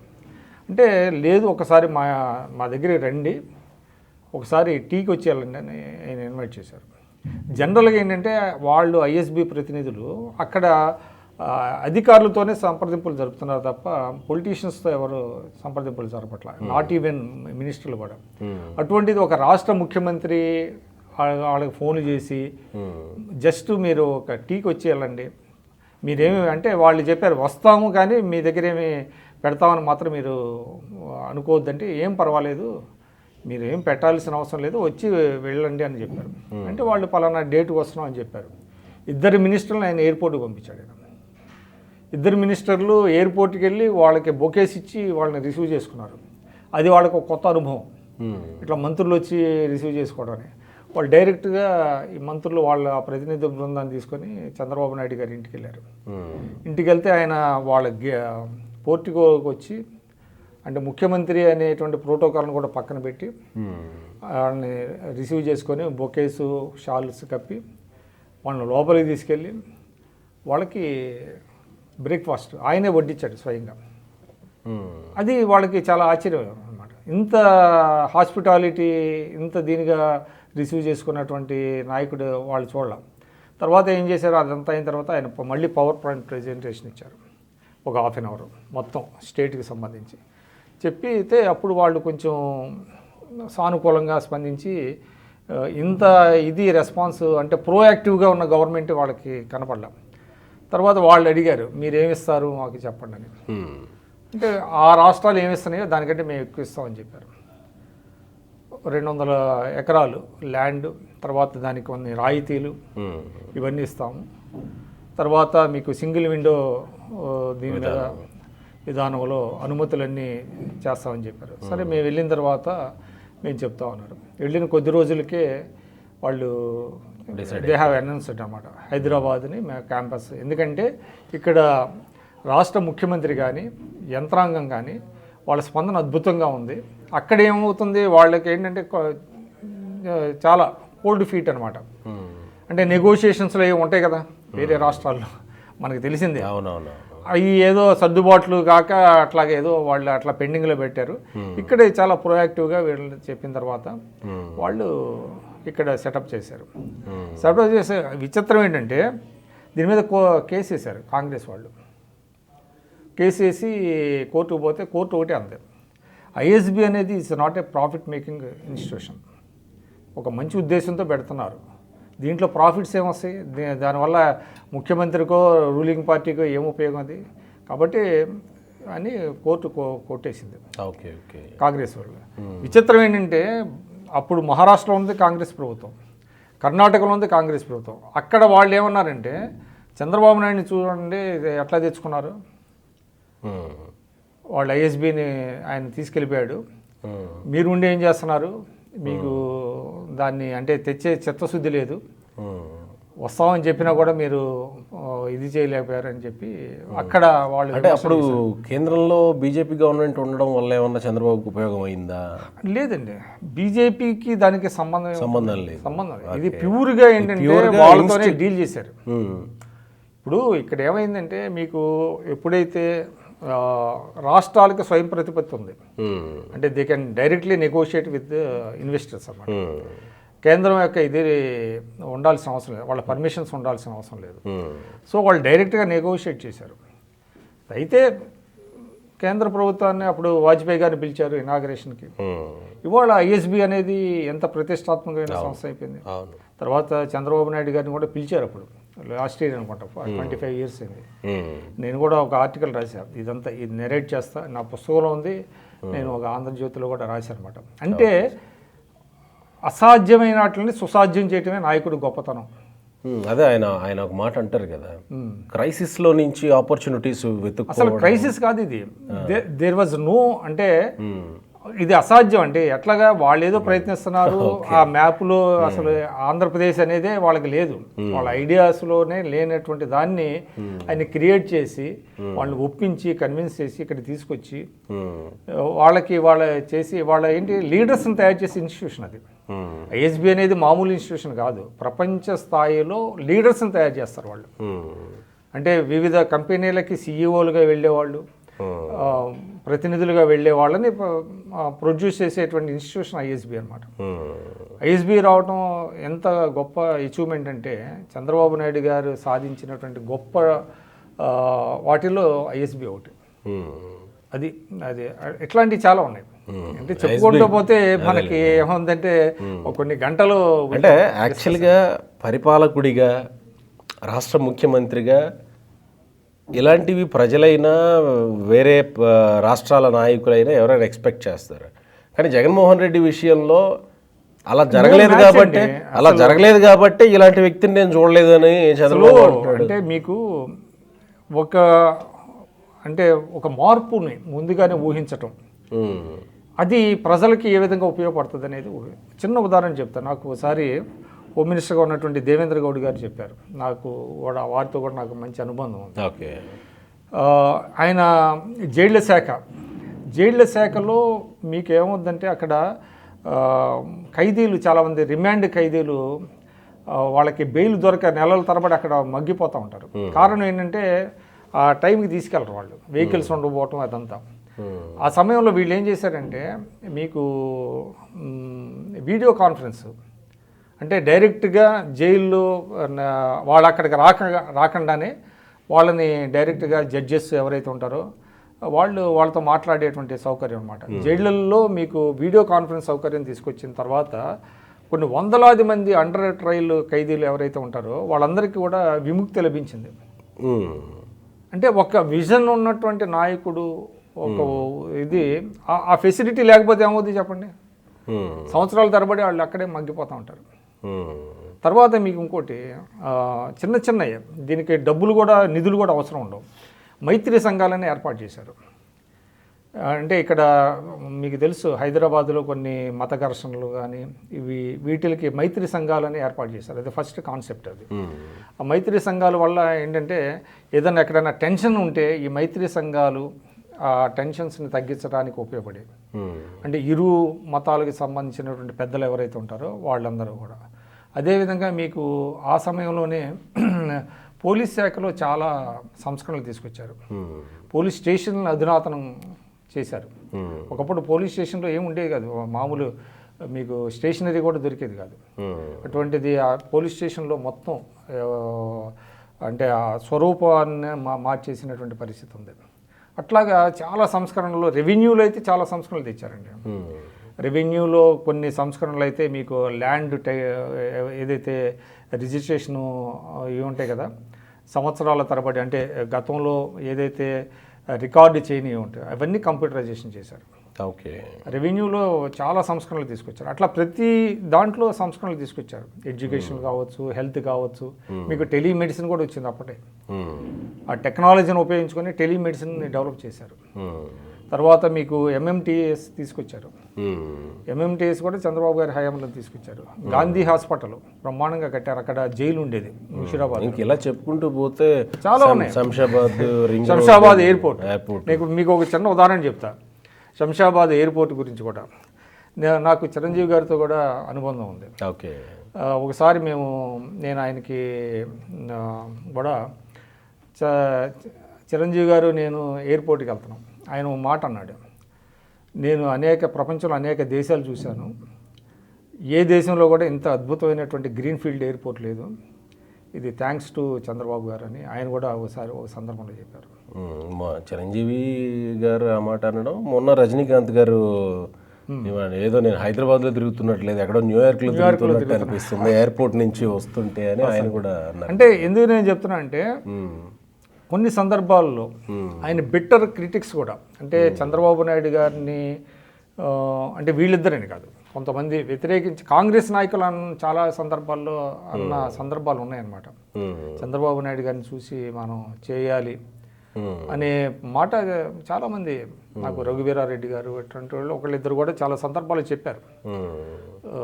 అందువల్ల ఏంటంటే ప్రజలు మనకి ముఖ్యం, రాష్ట్రం ముఖ్యం. మనకి ఏ పని చేసినా మన రాష్ట్రానికి ఏం మేలు జరుగుతుంది, మన ప్రజలకు ఏం మేలు జరుగుతుంది భవిష్యత్తు అని ఆలోచించే నాయకుడు. ఇక్కడ మనం అసలు మూలాంశానికి వస్తే, ఇప్పుడు చంద్రబాబు నాయుడు గారు 2024లో ఎలక్షన్స్ జరిగాయి, మళ్ళీ గెలిచారు. కానీ ఆయన ఎందుకు మళ్ళీ CBN 1.0కి వెళ్ళాలేమో, 95 ముఖ్యమంత్రిని చూస్తారు అని అనాల్సిన పరిస్థితి ఈరోజు ఎందుకు వచ్చింది? నేను మొదట్లోనే మనం అనుకున్నామండి, వాళ్ళ రాష్ట్రం పరిస్థితి చాలా గడ్డుగా ఉంది. ఆర్థిక పరిస్థితి చాలా అస్తవ్యస్తంగా, వ్యవస్థలన్నింటినీ కొలాప్స్ చేశారు. ఇవాళ మన పోలీస్ శాఖ చూడండి ఎంత ఘోరంగా తయారైంది. అంటే మీకు ఎవరైతే బాధితుల పక్షాన్ని నిలవాలో వాళ్ళని వదిలేసి చేస్తున్నటువంటి పరిస్థితి, అట్లాగా వ్యవస్థలను గాడిలో పెట్టాల్సినటువంటి పరిస్థితి. వాళ్ళ ప్రజలు వేరు, ప్రభుత్వం వేరు అనే పరిస్థితి వచ్చేసింది. తిరిగి అనుసంధానం చేయాలి, ప్రజలను భాగస్వాములు చేయాలి, ప్రజలకి అన్నీ చెప్పాలి. ఇవాళ పారదర్శకత అనేది పూర్తిగా మృగ్యమైపోయింది.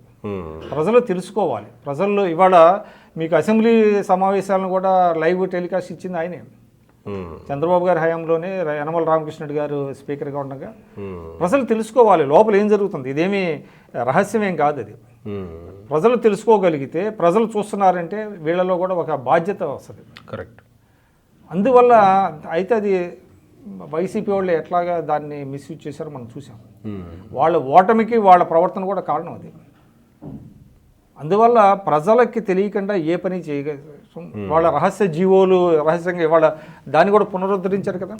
వాళ్ళ జీవోలన్నీ పెడుతున్నారు మొత్తం. సో ప్రజలకి ప్రతిదీ చెప్పాలండి, ప్రజల్ని ఎడ్యుకేట్ చేయాలి, ప్రజలను చైతన్యం చేయాలి, ప్రజలకి ఇన్ఫార్మ్ చేస్తూ ఉండాలి. That is the spirit of the democracy.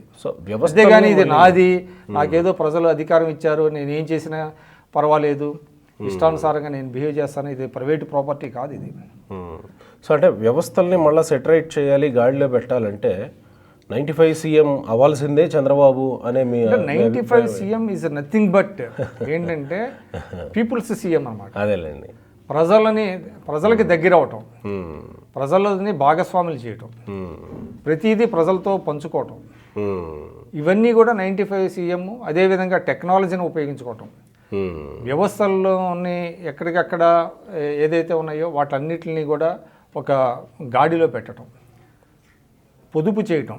మీకు ఇంకోటి, చంద్రబాబు గారు సీఎం అయిన తర్వాత ఫస్ట్ ఆయన ఏం చేశారంటే, అంతకుముందు కాంగ్రెస్ కల్చర్ ఎట్లా ఉండేదంటే, ఒక నాయకుడు వస్తున్నాడంటే ఎయిర్పోర్ట్కి పెద్ద ఎత్తున భారీ ఊరేగింపులు ఉండేవి, పెద్ద పెద్ద దండలు వేసేవాళ్ళు, ఊరేగింపులు, బాణసంచాలు కాల్చడం. ఆయన ఒకటే చెప్పాడు, ఎవరు ఇటువంటి అన్ని పూల దండల హంగామా వద్దు.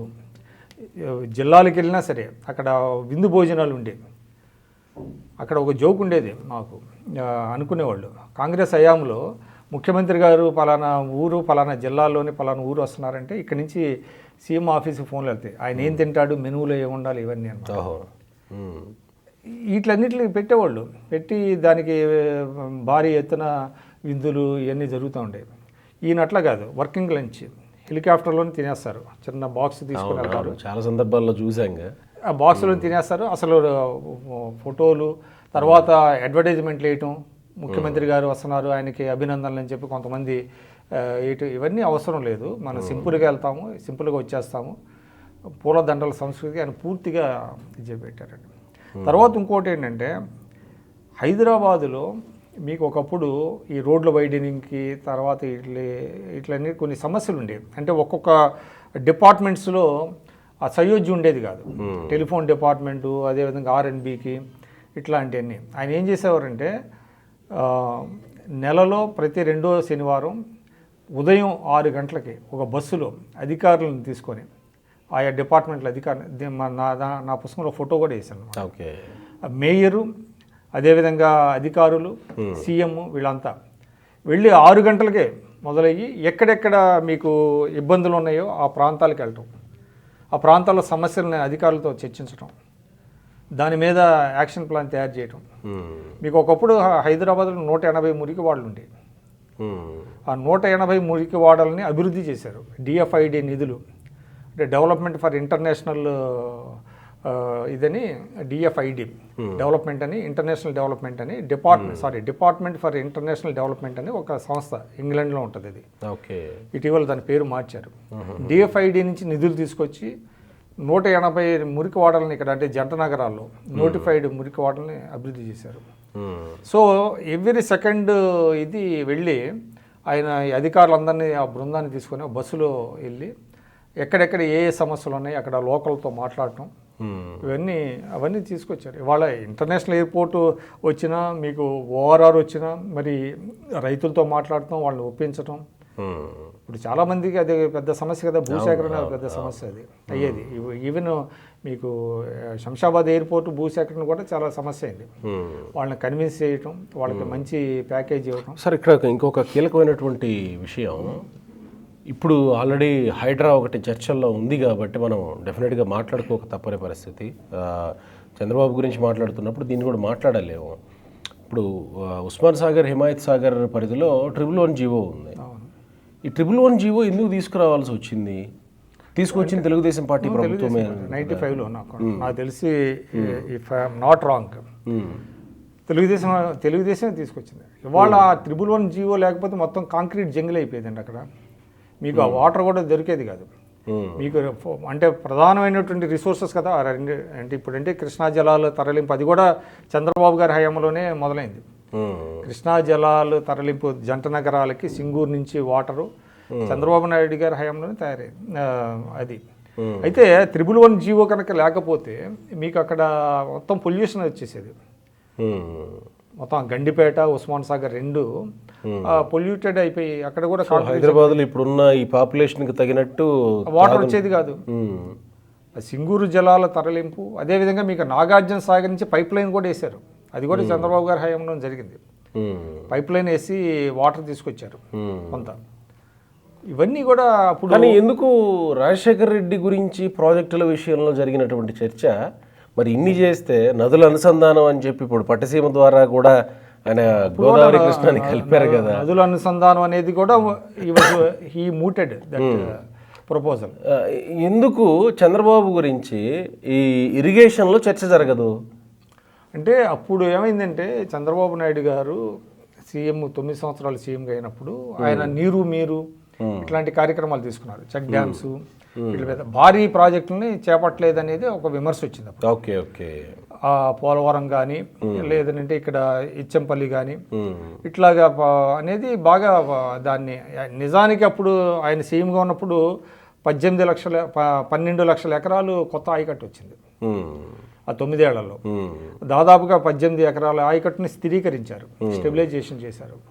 ఛానల్స్ ఇవన్నీ కూడా నీటి సంఘాలు, ఇందాక చెప్పే కదా, నీటి సంఘాలను ఏర్పాటు చేసి చివరికంట భూములకి వాటర్ తీసుకెళ్ళినటువంటి పరిస్థితి వచ్చింది. కాకపోతే ఏమైందంటే బాగా దుష్ప్రచారం జరిగిందండి అప్పుడు.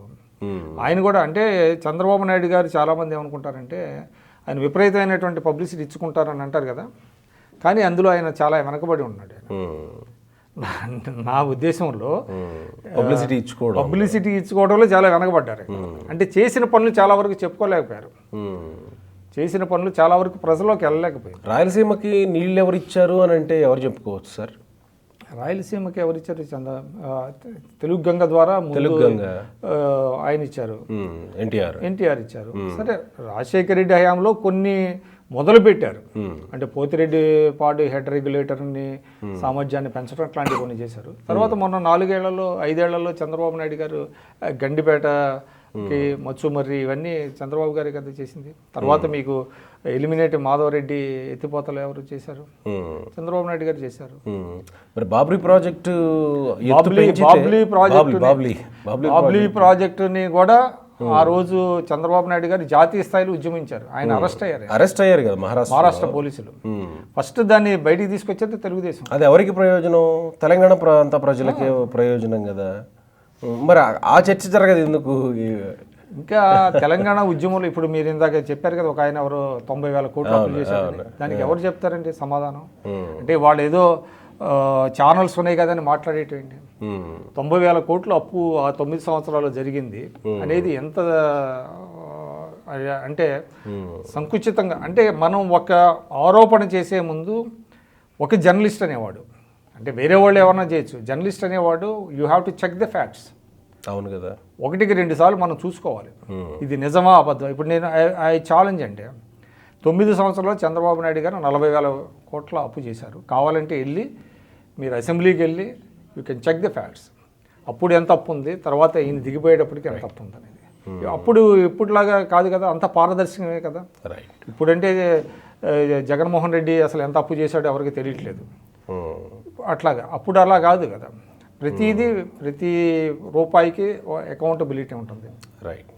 Right sir. ఇక్కడ మనం ఫైనల్గా నేను మిమ్మల్ని అడుగుతున్న ప్రశ్న ఏంటంటే, ఆ అవసరం ఉందా? 95 సీఎంగా మారాల్సినటువంటి అవసరం ఉందా చంద్రబాబు నాయుడు ఇప్పుడు ఆంధ్రప్రదేశ్లో? మీ అభిప్రాయం, మీ అబ్జర్వేషన్. ఖచ్చితంగా ఉందనిపిస్తుంది నాకు. ఒకటేంటంటే రాష్ట్రాన్ని గాడిలో పెట్టాలి, వ్యవస్థల్ని గాడిలో పెట్టాలి ఫస్ట్ ఆఫ్ ఆల్. ఇప్పుడు ఏంటంటే వ్యవస్థల మీద ప్రజల నమ్మకం పోయింది. వాళ్ళ ఉదాహరణకి పోలీసు వ్యవస్థ మీద నమ్మకం పోయింది, అట్లానే చాలా వ్యవస్థల మీద నమ్మకాలు పోయినాయి. సో ఆ నమ్మకాన్ని తిరిగి నిలబెట్టాలి, వాటిని గాడిలో పెట్టాలి. ముఖ్యంగా ఆర్థిక పరిస్థితి చాలా బ్యాడ్గా ఉంది. తర్వాత కొన్ని ప్రామిసెస్ చేశారు, ఆ ప్రామిసెస్ని ఫుల్ఫిల్ చేయాలంటే ప్రజల భాగస్వామ్యం కూడా కావాలి. ఇవాళ ఏమైందంటే గతంలో కంటే కూడా రాష్ట్రానికి, అంటే గతంలో జన్మభూమి అనే కార్యక్రమం తీసుకున్నప్పుడు మీకు విదేశాల్లో స్థిరపడినటువంటి తెలుగు వాళ్ళు చాలా తక్కువ మంది ఉన్నారు. ఇవాళ చంద్రబాబు నాయుడు గారి పుణ్యమాని దేశ విదేశాల్లో స్థిరపడినటువంటి ప్రవాసాంధ్రుల సంఖ్య వేల లక్షల సంఖ్యలో ఉంది. వాళ్ళందరూ కూడా తమ మాతృభూమికి వచ్చి కొంత చేయాలి అనేది వాళ్ళలో ఉంది. సో చేయాల్సింది ఏంటంటే వాళ్ళు కొంత మోటివేషన్ కావాలి. ఆ మోటివేషన్ ఇస్తే వాళ్ళు కూడా దీంట్లో భాగస్వాములు అవుతారు. ఇవాళ మీకు చూడండి, అన్నా క్యాంటీన్కి చాలామంది విరాళాలు ఇస్తున్నారు, అమరావతికి విరాళాలు ఇస్తున్నారు. అట్లాగా చాలామందికి వాళ్ళు కాంట్రిబ్యూట్ చేయటం అంటే కేవలం డబ్బులు ఇవ్వటమే కాదు, ఇక్కడ పరిశ్రమలు పెట్టచ్చు, వాళ్ళు ఇతరత్ర ఉపాధి అవకాశాలు కల్పించవచ్చు. కాబట్టి వాళ్ళ ఆయన దాన్ని రెప్లికేట్ చేయగలిగితే, రిపీట్ చేయగలిగితే 1995 నాటి ముఖ్యమంత్రిగా ఆయన చేయగలిగితే చాలా మంచి ఫలితాలు వస్తాయి. కాబట్టి దాన్ని ఆహ్వానించాలి, అది జరగాలని కోరుకుంటున్నాను. Right sir. దాదాపు 30 ఏళ్లకు పైబడి తెలుగుదేశం పార్టీతో మీ జర్నీ, ఆ మ్యాగజైన్కి మీరు ఎడిటర్గా పనిచేసి ఉన్నారు. చంద్రబాబుని అతి దగ్గరగా చూసినటువంటి వ్యక్తులు, ప్రభుత్వాన్ని, పరిపాలనని, ఏం జరుగుతుంది, మార్పులు ఏమొస్తున్నాయి అన్నీ క్షుణ్ణంగా దగ్గర నుంచి చూసినటువంటి వ్యక్తులు నేను ఒకడిని. ఎగ్జాక్ట్లీ. మీరు ఒకళ్ళు. ఇదే మీలో అందరికీ నచ్చేటువంటి అంశం అన్నమాట. అంటే మీరు రాసిన ఈ మహాస్వాప్నికుడు పుస్తకంలో ప్రతి అంశాన్ని మీరు స్పృశించారు. అయితే ఇప్పుడు చంద్రబాబు మీరు ఏదైతే మహాస్వాప్నికుడు అనే టైటిల్ పెట్టారో దానికి అనుగుణంగానే ఇప్పుడు కూడా ఆయన ఒక కలగంటున్నారు 2047 అని, పూర్ టు రిచ్ అని. ఇప్పుడున్నటువంటి పరిస్థితులు ఇంకొకరిని ఈయన మహాస్వాప్నికుడు అని మీరు రాసినట్టుగానే ఇప్పుడున్నటువంటి పరిస్థితులు ఆ దిశగా చంద్రబాబుని తీసుకెళ్ళడానికి సాధ్యపడే అంశాలు ఉన్నాయా, పరిస్థితులు ఉన్నాయా? వాటిని మార్చగలరా? సాధ్యమేనా? ఖచ్చితంగా అండి. ఎందుకంటే మీకు 2020 అని ఆయన డాక్యుమెంట్ పెట్టినప్పుడు 99లో వచ్చింది. ఆ డాక్యుమెంట్ గురించి కూడా నేను ఇందులో రాసా. మెకెన్సీ వాళ్ళు అప్పుడు దాన్ని ప్రిపేర్ చేశారు. ఓకే. దాంట్లో అంటే కొన్ని రంగాల్లో ఏ విధంగా చేస్తారు, 20 నాటికి ఏ విధంగా చేయాలి అనేది, అంటే డెవలప్మెంట్ ఆ గ్రోత్ రేట్ ఎట్లా ఉంటుంది, ఏ విధంగా చేయాలి అనే దాని మీద పూర్తిగా డిస్కషన్ చేశారు. అంటే ఆ పేపర్ డిస్కస్ చేశారు, ఆ పేపర్లో పేర్కొన్నారు. సో అందులో చాలా వరకు ఈరోజు రియాలిటీ వచ్చింది. ఒకప్పుడు మీకు గ్రోత్ రేటు డబుల్ డిజిట్ అసలు సాధ్యం అంటే ఎవరు నమ్మేవాళ్ళు కాదు ఇండియాలో. అంటే 10.5% గ్రోత్ రేట్ వచ్చింది చంద్రబాబు గారు సీఎంగా ఉన్న రోజుల్లో. మొన్న కూడా ఆయన 14-19లో కూడా గ్రోత్ రేటు 10.5 వచ్చింది గ్రోత్ రేటు. అంటే మన గ్రోత్ రేటు ఆల్ ఇండియా లెవెల్లో చూస్తే మీకు 7, 8 అసలు 9 వస్తుందని ఎవరు అనుకునేవాళ్ళు కాదు. అట్లాంటిది మన స్టేట్లో అంత గ్రోత్ రేట్ వచ్చింది. మీకు ఇంకోటి ఏంటంటే ఇక్కడ ఇంకోటి కూడా చెప్పాలి. చంద్రబాబు నాయుడు గారు ఒక కాన్సెప్ట్స్ కూడా కొన్ని ఏ విధంగా మార్చారని అంటే జాతీయ స్థాయిలో అది కూడా చాలా చాలా ఇంపార్టెంట్ అనమాట. అంటే రాష్ట్రాలు పెర్ఫార్మింగ్ స్టేట్స్ అంటారు. అంటే ఏదైతే ఫలితాలు అందిస్తున్నాయో ఆ ఫలితాలు అందించినందుకు ఇన్సెంటివ్స్ ఇవ్వాలి అనేది కూడా ఆయన కేంద్రం ముందు ఆయన చాలా ఫైట్ చేశారు ఆయన. అంటే మీకు ఇంటర్ స్టేట్ కౌన్సిల్ మీటింగ్లో కూడా ఆయన చెప్పేవాళ్ళు. అంటే కొన్ని ఇప్పుడు జనాభా నియంత్రణ, అదేవిధంగా మీకు సంపూర్ణ అక్షరాస్యత, ఇట్లా కొన్ని పారామీటర్స్ ఉన్నాయి కదా. అంటే గ్రోత్ అంటే రాష్ట్ర అభివృద్ధికి ఏది సాక్ష్యాలంటే కొన్ని పారామీటర్స్ ఉన్నాయి. అంటే మీకు అప్పుడే పుట్టినటువంటి అంటే చైల్డ్ మోర్టాలిటీ అంటారు. అప్పుడే పుట్టిన బిడ్డలు చనిపోవటం, ప్రతి 1000 మందికి ఎంతమంది శిశువులు మరణిస్తున్నారు, అది ఎంతవరకు తగ్గించగలిగారు, ఇవన్నీ కూడా పారామీటర్స్ అనమాట, గ్రోత్కి పారామీటర్స్. దీంట్లో ఏపీ బాగా పెర్ఫామ్ చేసినప్పుడు కేంద్రం ఇచ్చేటువంటి నిధులు దానికి తగినట్టుగా లేనప్పుడు ఆయన ఈ రైజ్డ్ హిజ్ వాయిస్ అనమాట. చంద్రబాబు నాయుడు గారు కేంద్ర రాష్ట్ర సంబంధాల విషయంలో కూడా ఆయన చాలా ఫైట్ చేశారండి. ఫైట్ చేసే కేంద్రంతో ఎస్పెషల్లీ. అంటే అభివృద్ధి చెందుతున్నటువంటి రాష్ట్రాలకి, అభివృద్ధి చూపిస్తున్నటువంటి రాష్ట్రాలకి ఏ విధంగా ఇన్సెంటివైజ్ చేయాలి, కేంద్రం ఏ విధంగా ఎక్కువ నిధులు ఇవ్వాలి. యాక్చువల్లీ చెప్పాలంటే మీకు ఫైనాన్స్ కమిషన్ ఉంది కదా, ఫైనాన్స్ కమిషన్ ఇవాళ మీకు నిధులు 42%, అంటే 41%, మొన్నటి వరకు 1% జమ్మూ కాశ్మీర్కి ఇచ్చారు. ఇప్పుడు 41% డెవల్యూషన్ ఆఫ్ ఫండ్స్ రాష్ట్రాల మధ్య ఖర్చు పెడతారు.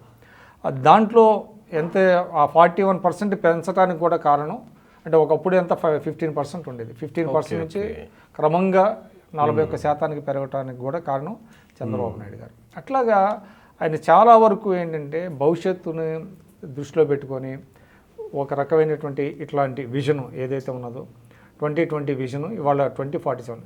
కొంతమంది తెలియని వాళ్ళు చాలామంది ఏమంటారంటే ఏంటంటే 2047 అప్పటికి ఆయన ఏజ్ ఎంత వస్తుంది, అవును అదేంటి దృష్టిలో పెట్టుకోరు అని ఇట్లా పనికిమాలిన కామెంట్స్. ఇవాళ మీరు ఒక విజన్ తయారు చేస్తే సంబడి విల్ టేక్ దాన్ని ముందుకు తీసుకెళ్తారు తర్వాత, అంతే తప్ప నేనే 47 దాకా ఉంటానని ఆయన ఏం చేయట్లా. 47కి రాష్ట్రం ఈ విధంగా ఉండాలని అంటే మనం ఏం చేయాలి అనేది చెప్తున్నారు తప్ప 47 వరకు మేమే ఉంటాము లేకపోతే నేనే ఉంటాను అని ఆయన చెబుతలేదు కదా. ఇవి అర్థం చేసుకోకుండా కొంతమంది షార్ట్ సైటెడ్ ఎవరైతే ఉంటారో వాళ్ళు చేసేటువంటి విమర్శలు ఖచ్చితంగానండి. వాళ్ళ అందరూ రిలీజ్ అయ్యేది ఏంటంటే మనకు ఒక విజన్ ఉండాలి. ఏ స్థాయిలో వ్యక్తికైనా ఒక విజన్ పెట్టుకొని మనం పనిచేస్తే మంచి ఫలితాలు వస్తాయి అనేది చెప్తున్నారు. ఇవాళ కేంద్ర ప్రభుత్వం కూడా అమృతకాలం అంటున్నారు కదా, 2047. ఎందుకు 2047 అంటే 100 ఏళ్ళు అవుద్ది అప్పటికి స్వాతంత్రం వచ్చి. This is the best time అని ఎందుకు చెప్తున్నారంటే మన దగ్గర మంచి యూత్ ఉన్నది, మన దగ్గర రిసోర్సెస్ ఉన్నాయి, టెక్నాలజీ పెరుగుతున్నది. సో మనం 2047కి ఎందుకు మనం ఆ స్థాయికి వెళ్ళలేము. వాళ్ళు ఇంతకుముందు మనం ఎవరు ఊహించామండి 6 లేన్ రోడ్స్ 4 లేన్ రోడ్స్ వస్తాయని ఎవరన్నా ఊహించామా? కరెక్ట్. అది 2004 నుంచే కదా మొదలైంది. అంటే 99 నుంచి చతుర్భుజి అని వాజ్పేయి గారు చెప్పిన స్వర్ణ చతుర్భుజి.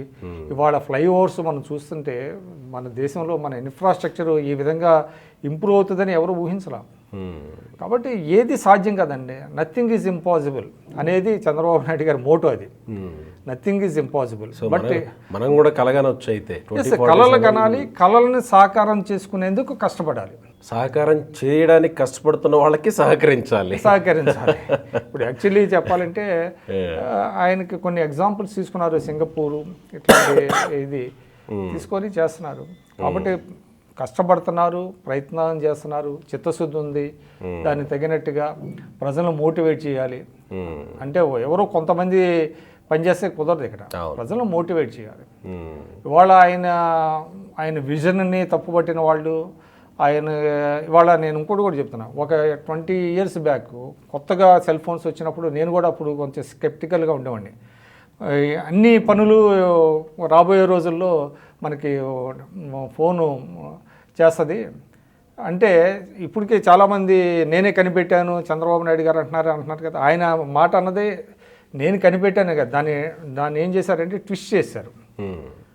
సెల్ ఫోన్ ఉపయోగాలు చాలా ఉన్నాయి, దానివల్ల మనకు బ్రాడ్బ్యాండ్ కావాలి, మనకి బ్రాడ్బ్యాండ్ వస్తే మనకి ఇంటర్నెట్ కానీ ఫోన్ కానీ బాగా పనిచేస్తుంది అని ఆయన చెప్తూ ఉండేవాళ్ళు. దీనివల్ల చాలా సమస్యలు పరిష్కరించబడతాయని చెప్తా ఉంటే, కొంతమంది ఏంటంటే దాన్ని ట్విస్ట్ చేసి ఆయన విమర్శించేవాళ్ళు. సెల్ ఫోన్ నేనే కనుక్కున్నానని చంద్రబాబు నాయుడు గారు అన్నారని ఆయన అన్నది ఆయన ముందుగానే చెప్పారు, 20 ఏళ్ల క్రితం చెప్పారు. సెల్ ఫోన్ ద్వారా అంటే నేను కూడా ఏంటి ఇట్లా చెప్తున్నారు, టెలిఫోన్ బిల్లులు కట్టచ్చు, కరెంటు బిల్లులు, అసలు అన్నీ చాలా ఇది మీకు ఫోన్ ద్వారా జరిగిపోతాయని చెప్పినప్పుడు చాలా కొంతమంది స్కెప్టికల్గా ఉండేవాళ్ళు. కాబట్టి విజన్ అనేది ఇంపార్టెంట్ అనేది ఎవ్రీబడి హ్యాస్ రియలైజ్డ్ అండి. కాబట్టి ఖచ్చితంగా నేను అనుకోవటం ఆయన ఒక అటెంప్ట్ చేస్తున్నారు. వాళ్ళ బెస్ట్ థింగ్ ఏంటంటే, మీకు ఒక ప్రభుత్వానికి చాలా స్థిరమైనటువంటి ప్రభుత్వం ఉంది, మంచి టీం కూడా మంచి టీముని తీసుకున్నారు ఆయన. అదేవిధంగా ప్రజల్లో కూడా ఒక ఆలోచన వచ్చింది, ఈ 5 yearsలో మనం చాలా నష్టపోయాము. ఆంధ్రప్రదేశ్ ఇవాళ క్యాపిటల్ లేదు, తెలంగాణకి హైదరాబాద్ లాంటి క్యాపిటల్ మనం వదులుకున్నాము, మనకు ఒక క్యాపిటల్ కావాలి అనేది కూడా ప్రజల్లో ఒక రియలైజేషన్ వచ్చింది. కాబట్టి ఖచ్చితంగా ఇట్స్ ఏ బెస్ట్ ఆపర్చునిటీ ఇది. కేంద్ర ప్రభుత్వంతో సహకరిస్తుంది, భాగస్వామ్యం కూడా అది కూడా అంటే గట్టిగా అడగగలిగేటువంటి పరిస్థితి అది కూడా. ఇంకోటి అంటే, రేపు పోలవరం కనుక అది కమిషన్ అయితే చాలా అద్భుతమైనటువంటి రిజల్ట్స్ వస్తాయి. పోలవరం ప్రయోజనాలు మనం అసలు మాటలో చెప్పలేనటువంటి ప్రయోజనాలు వస్తాయి.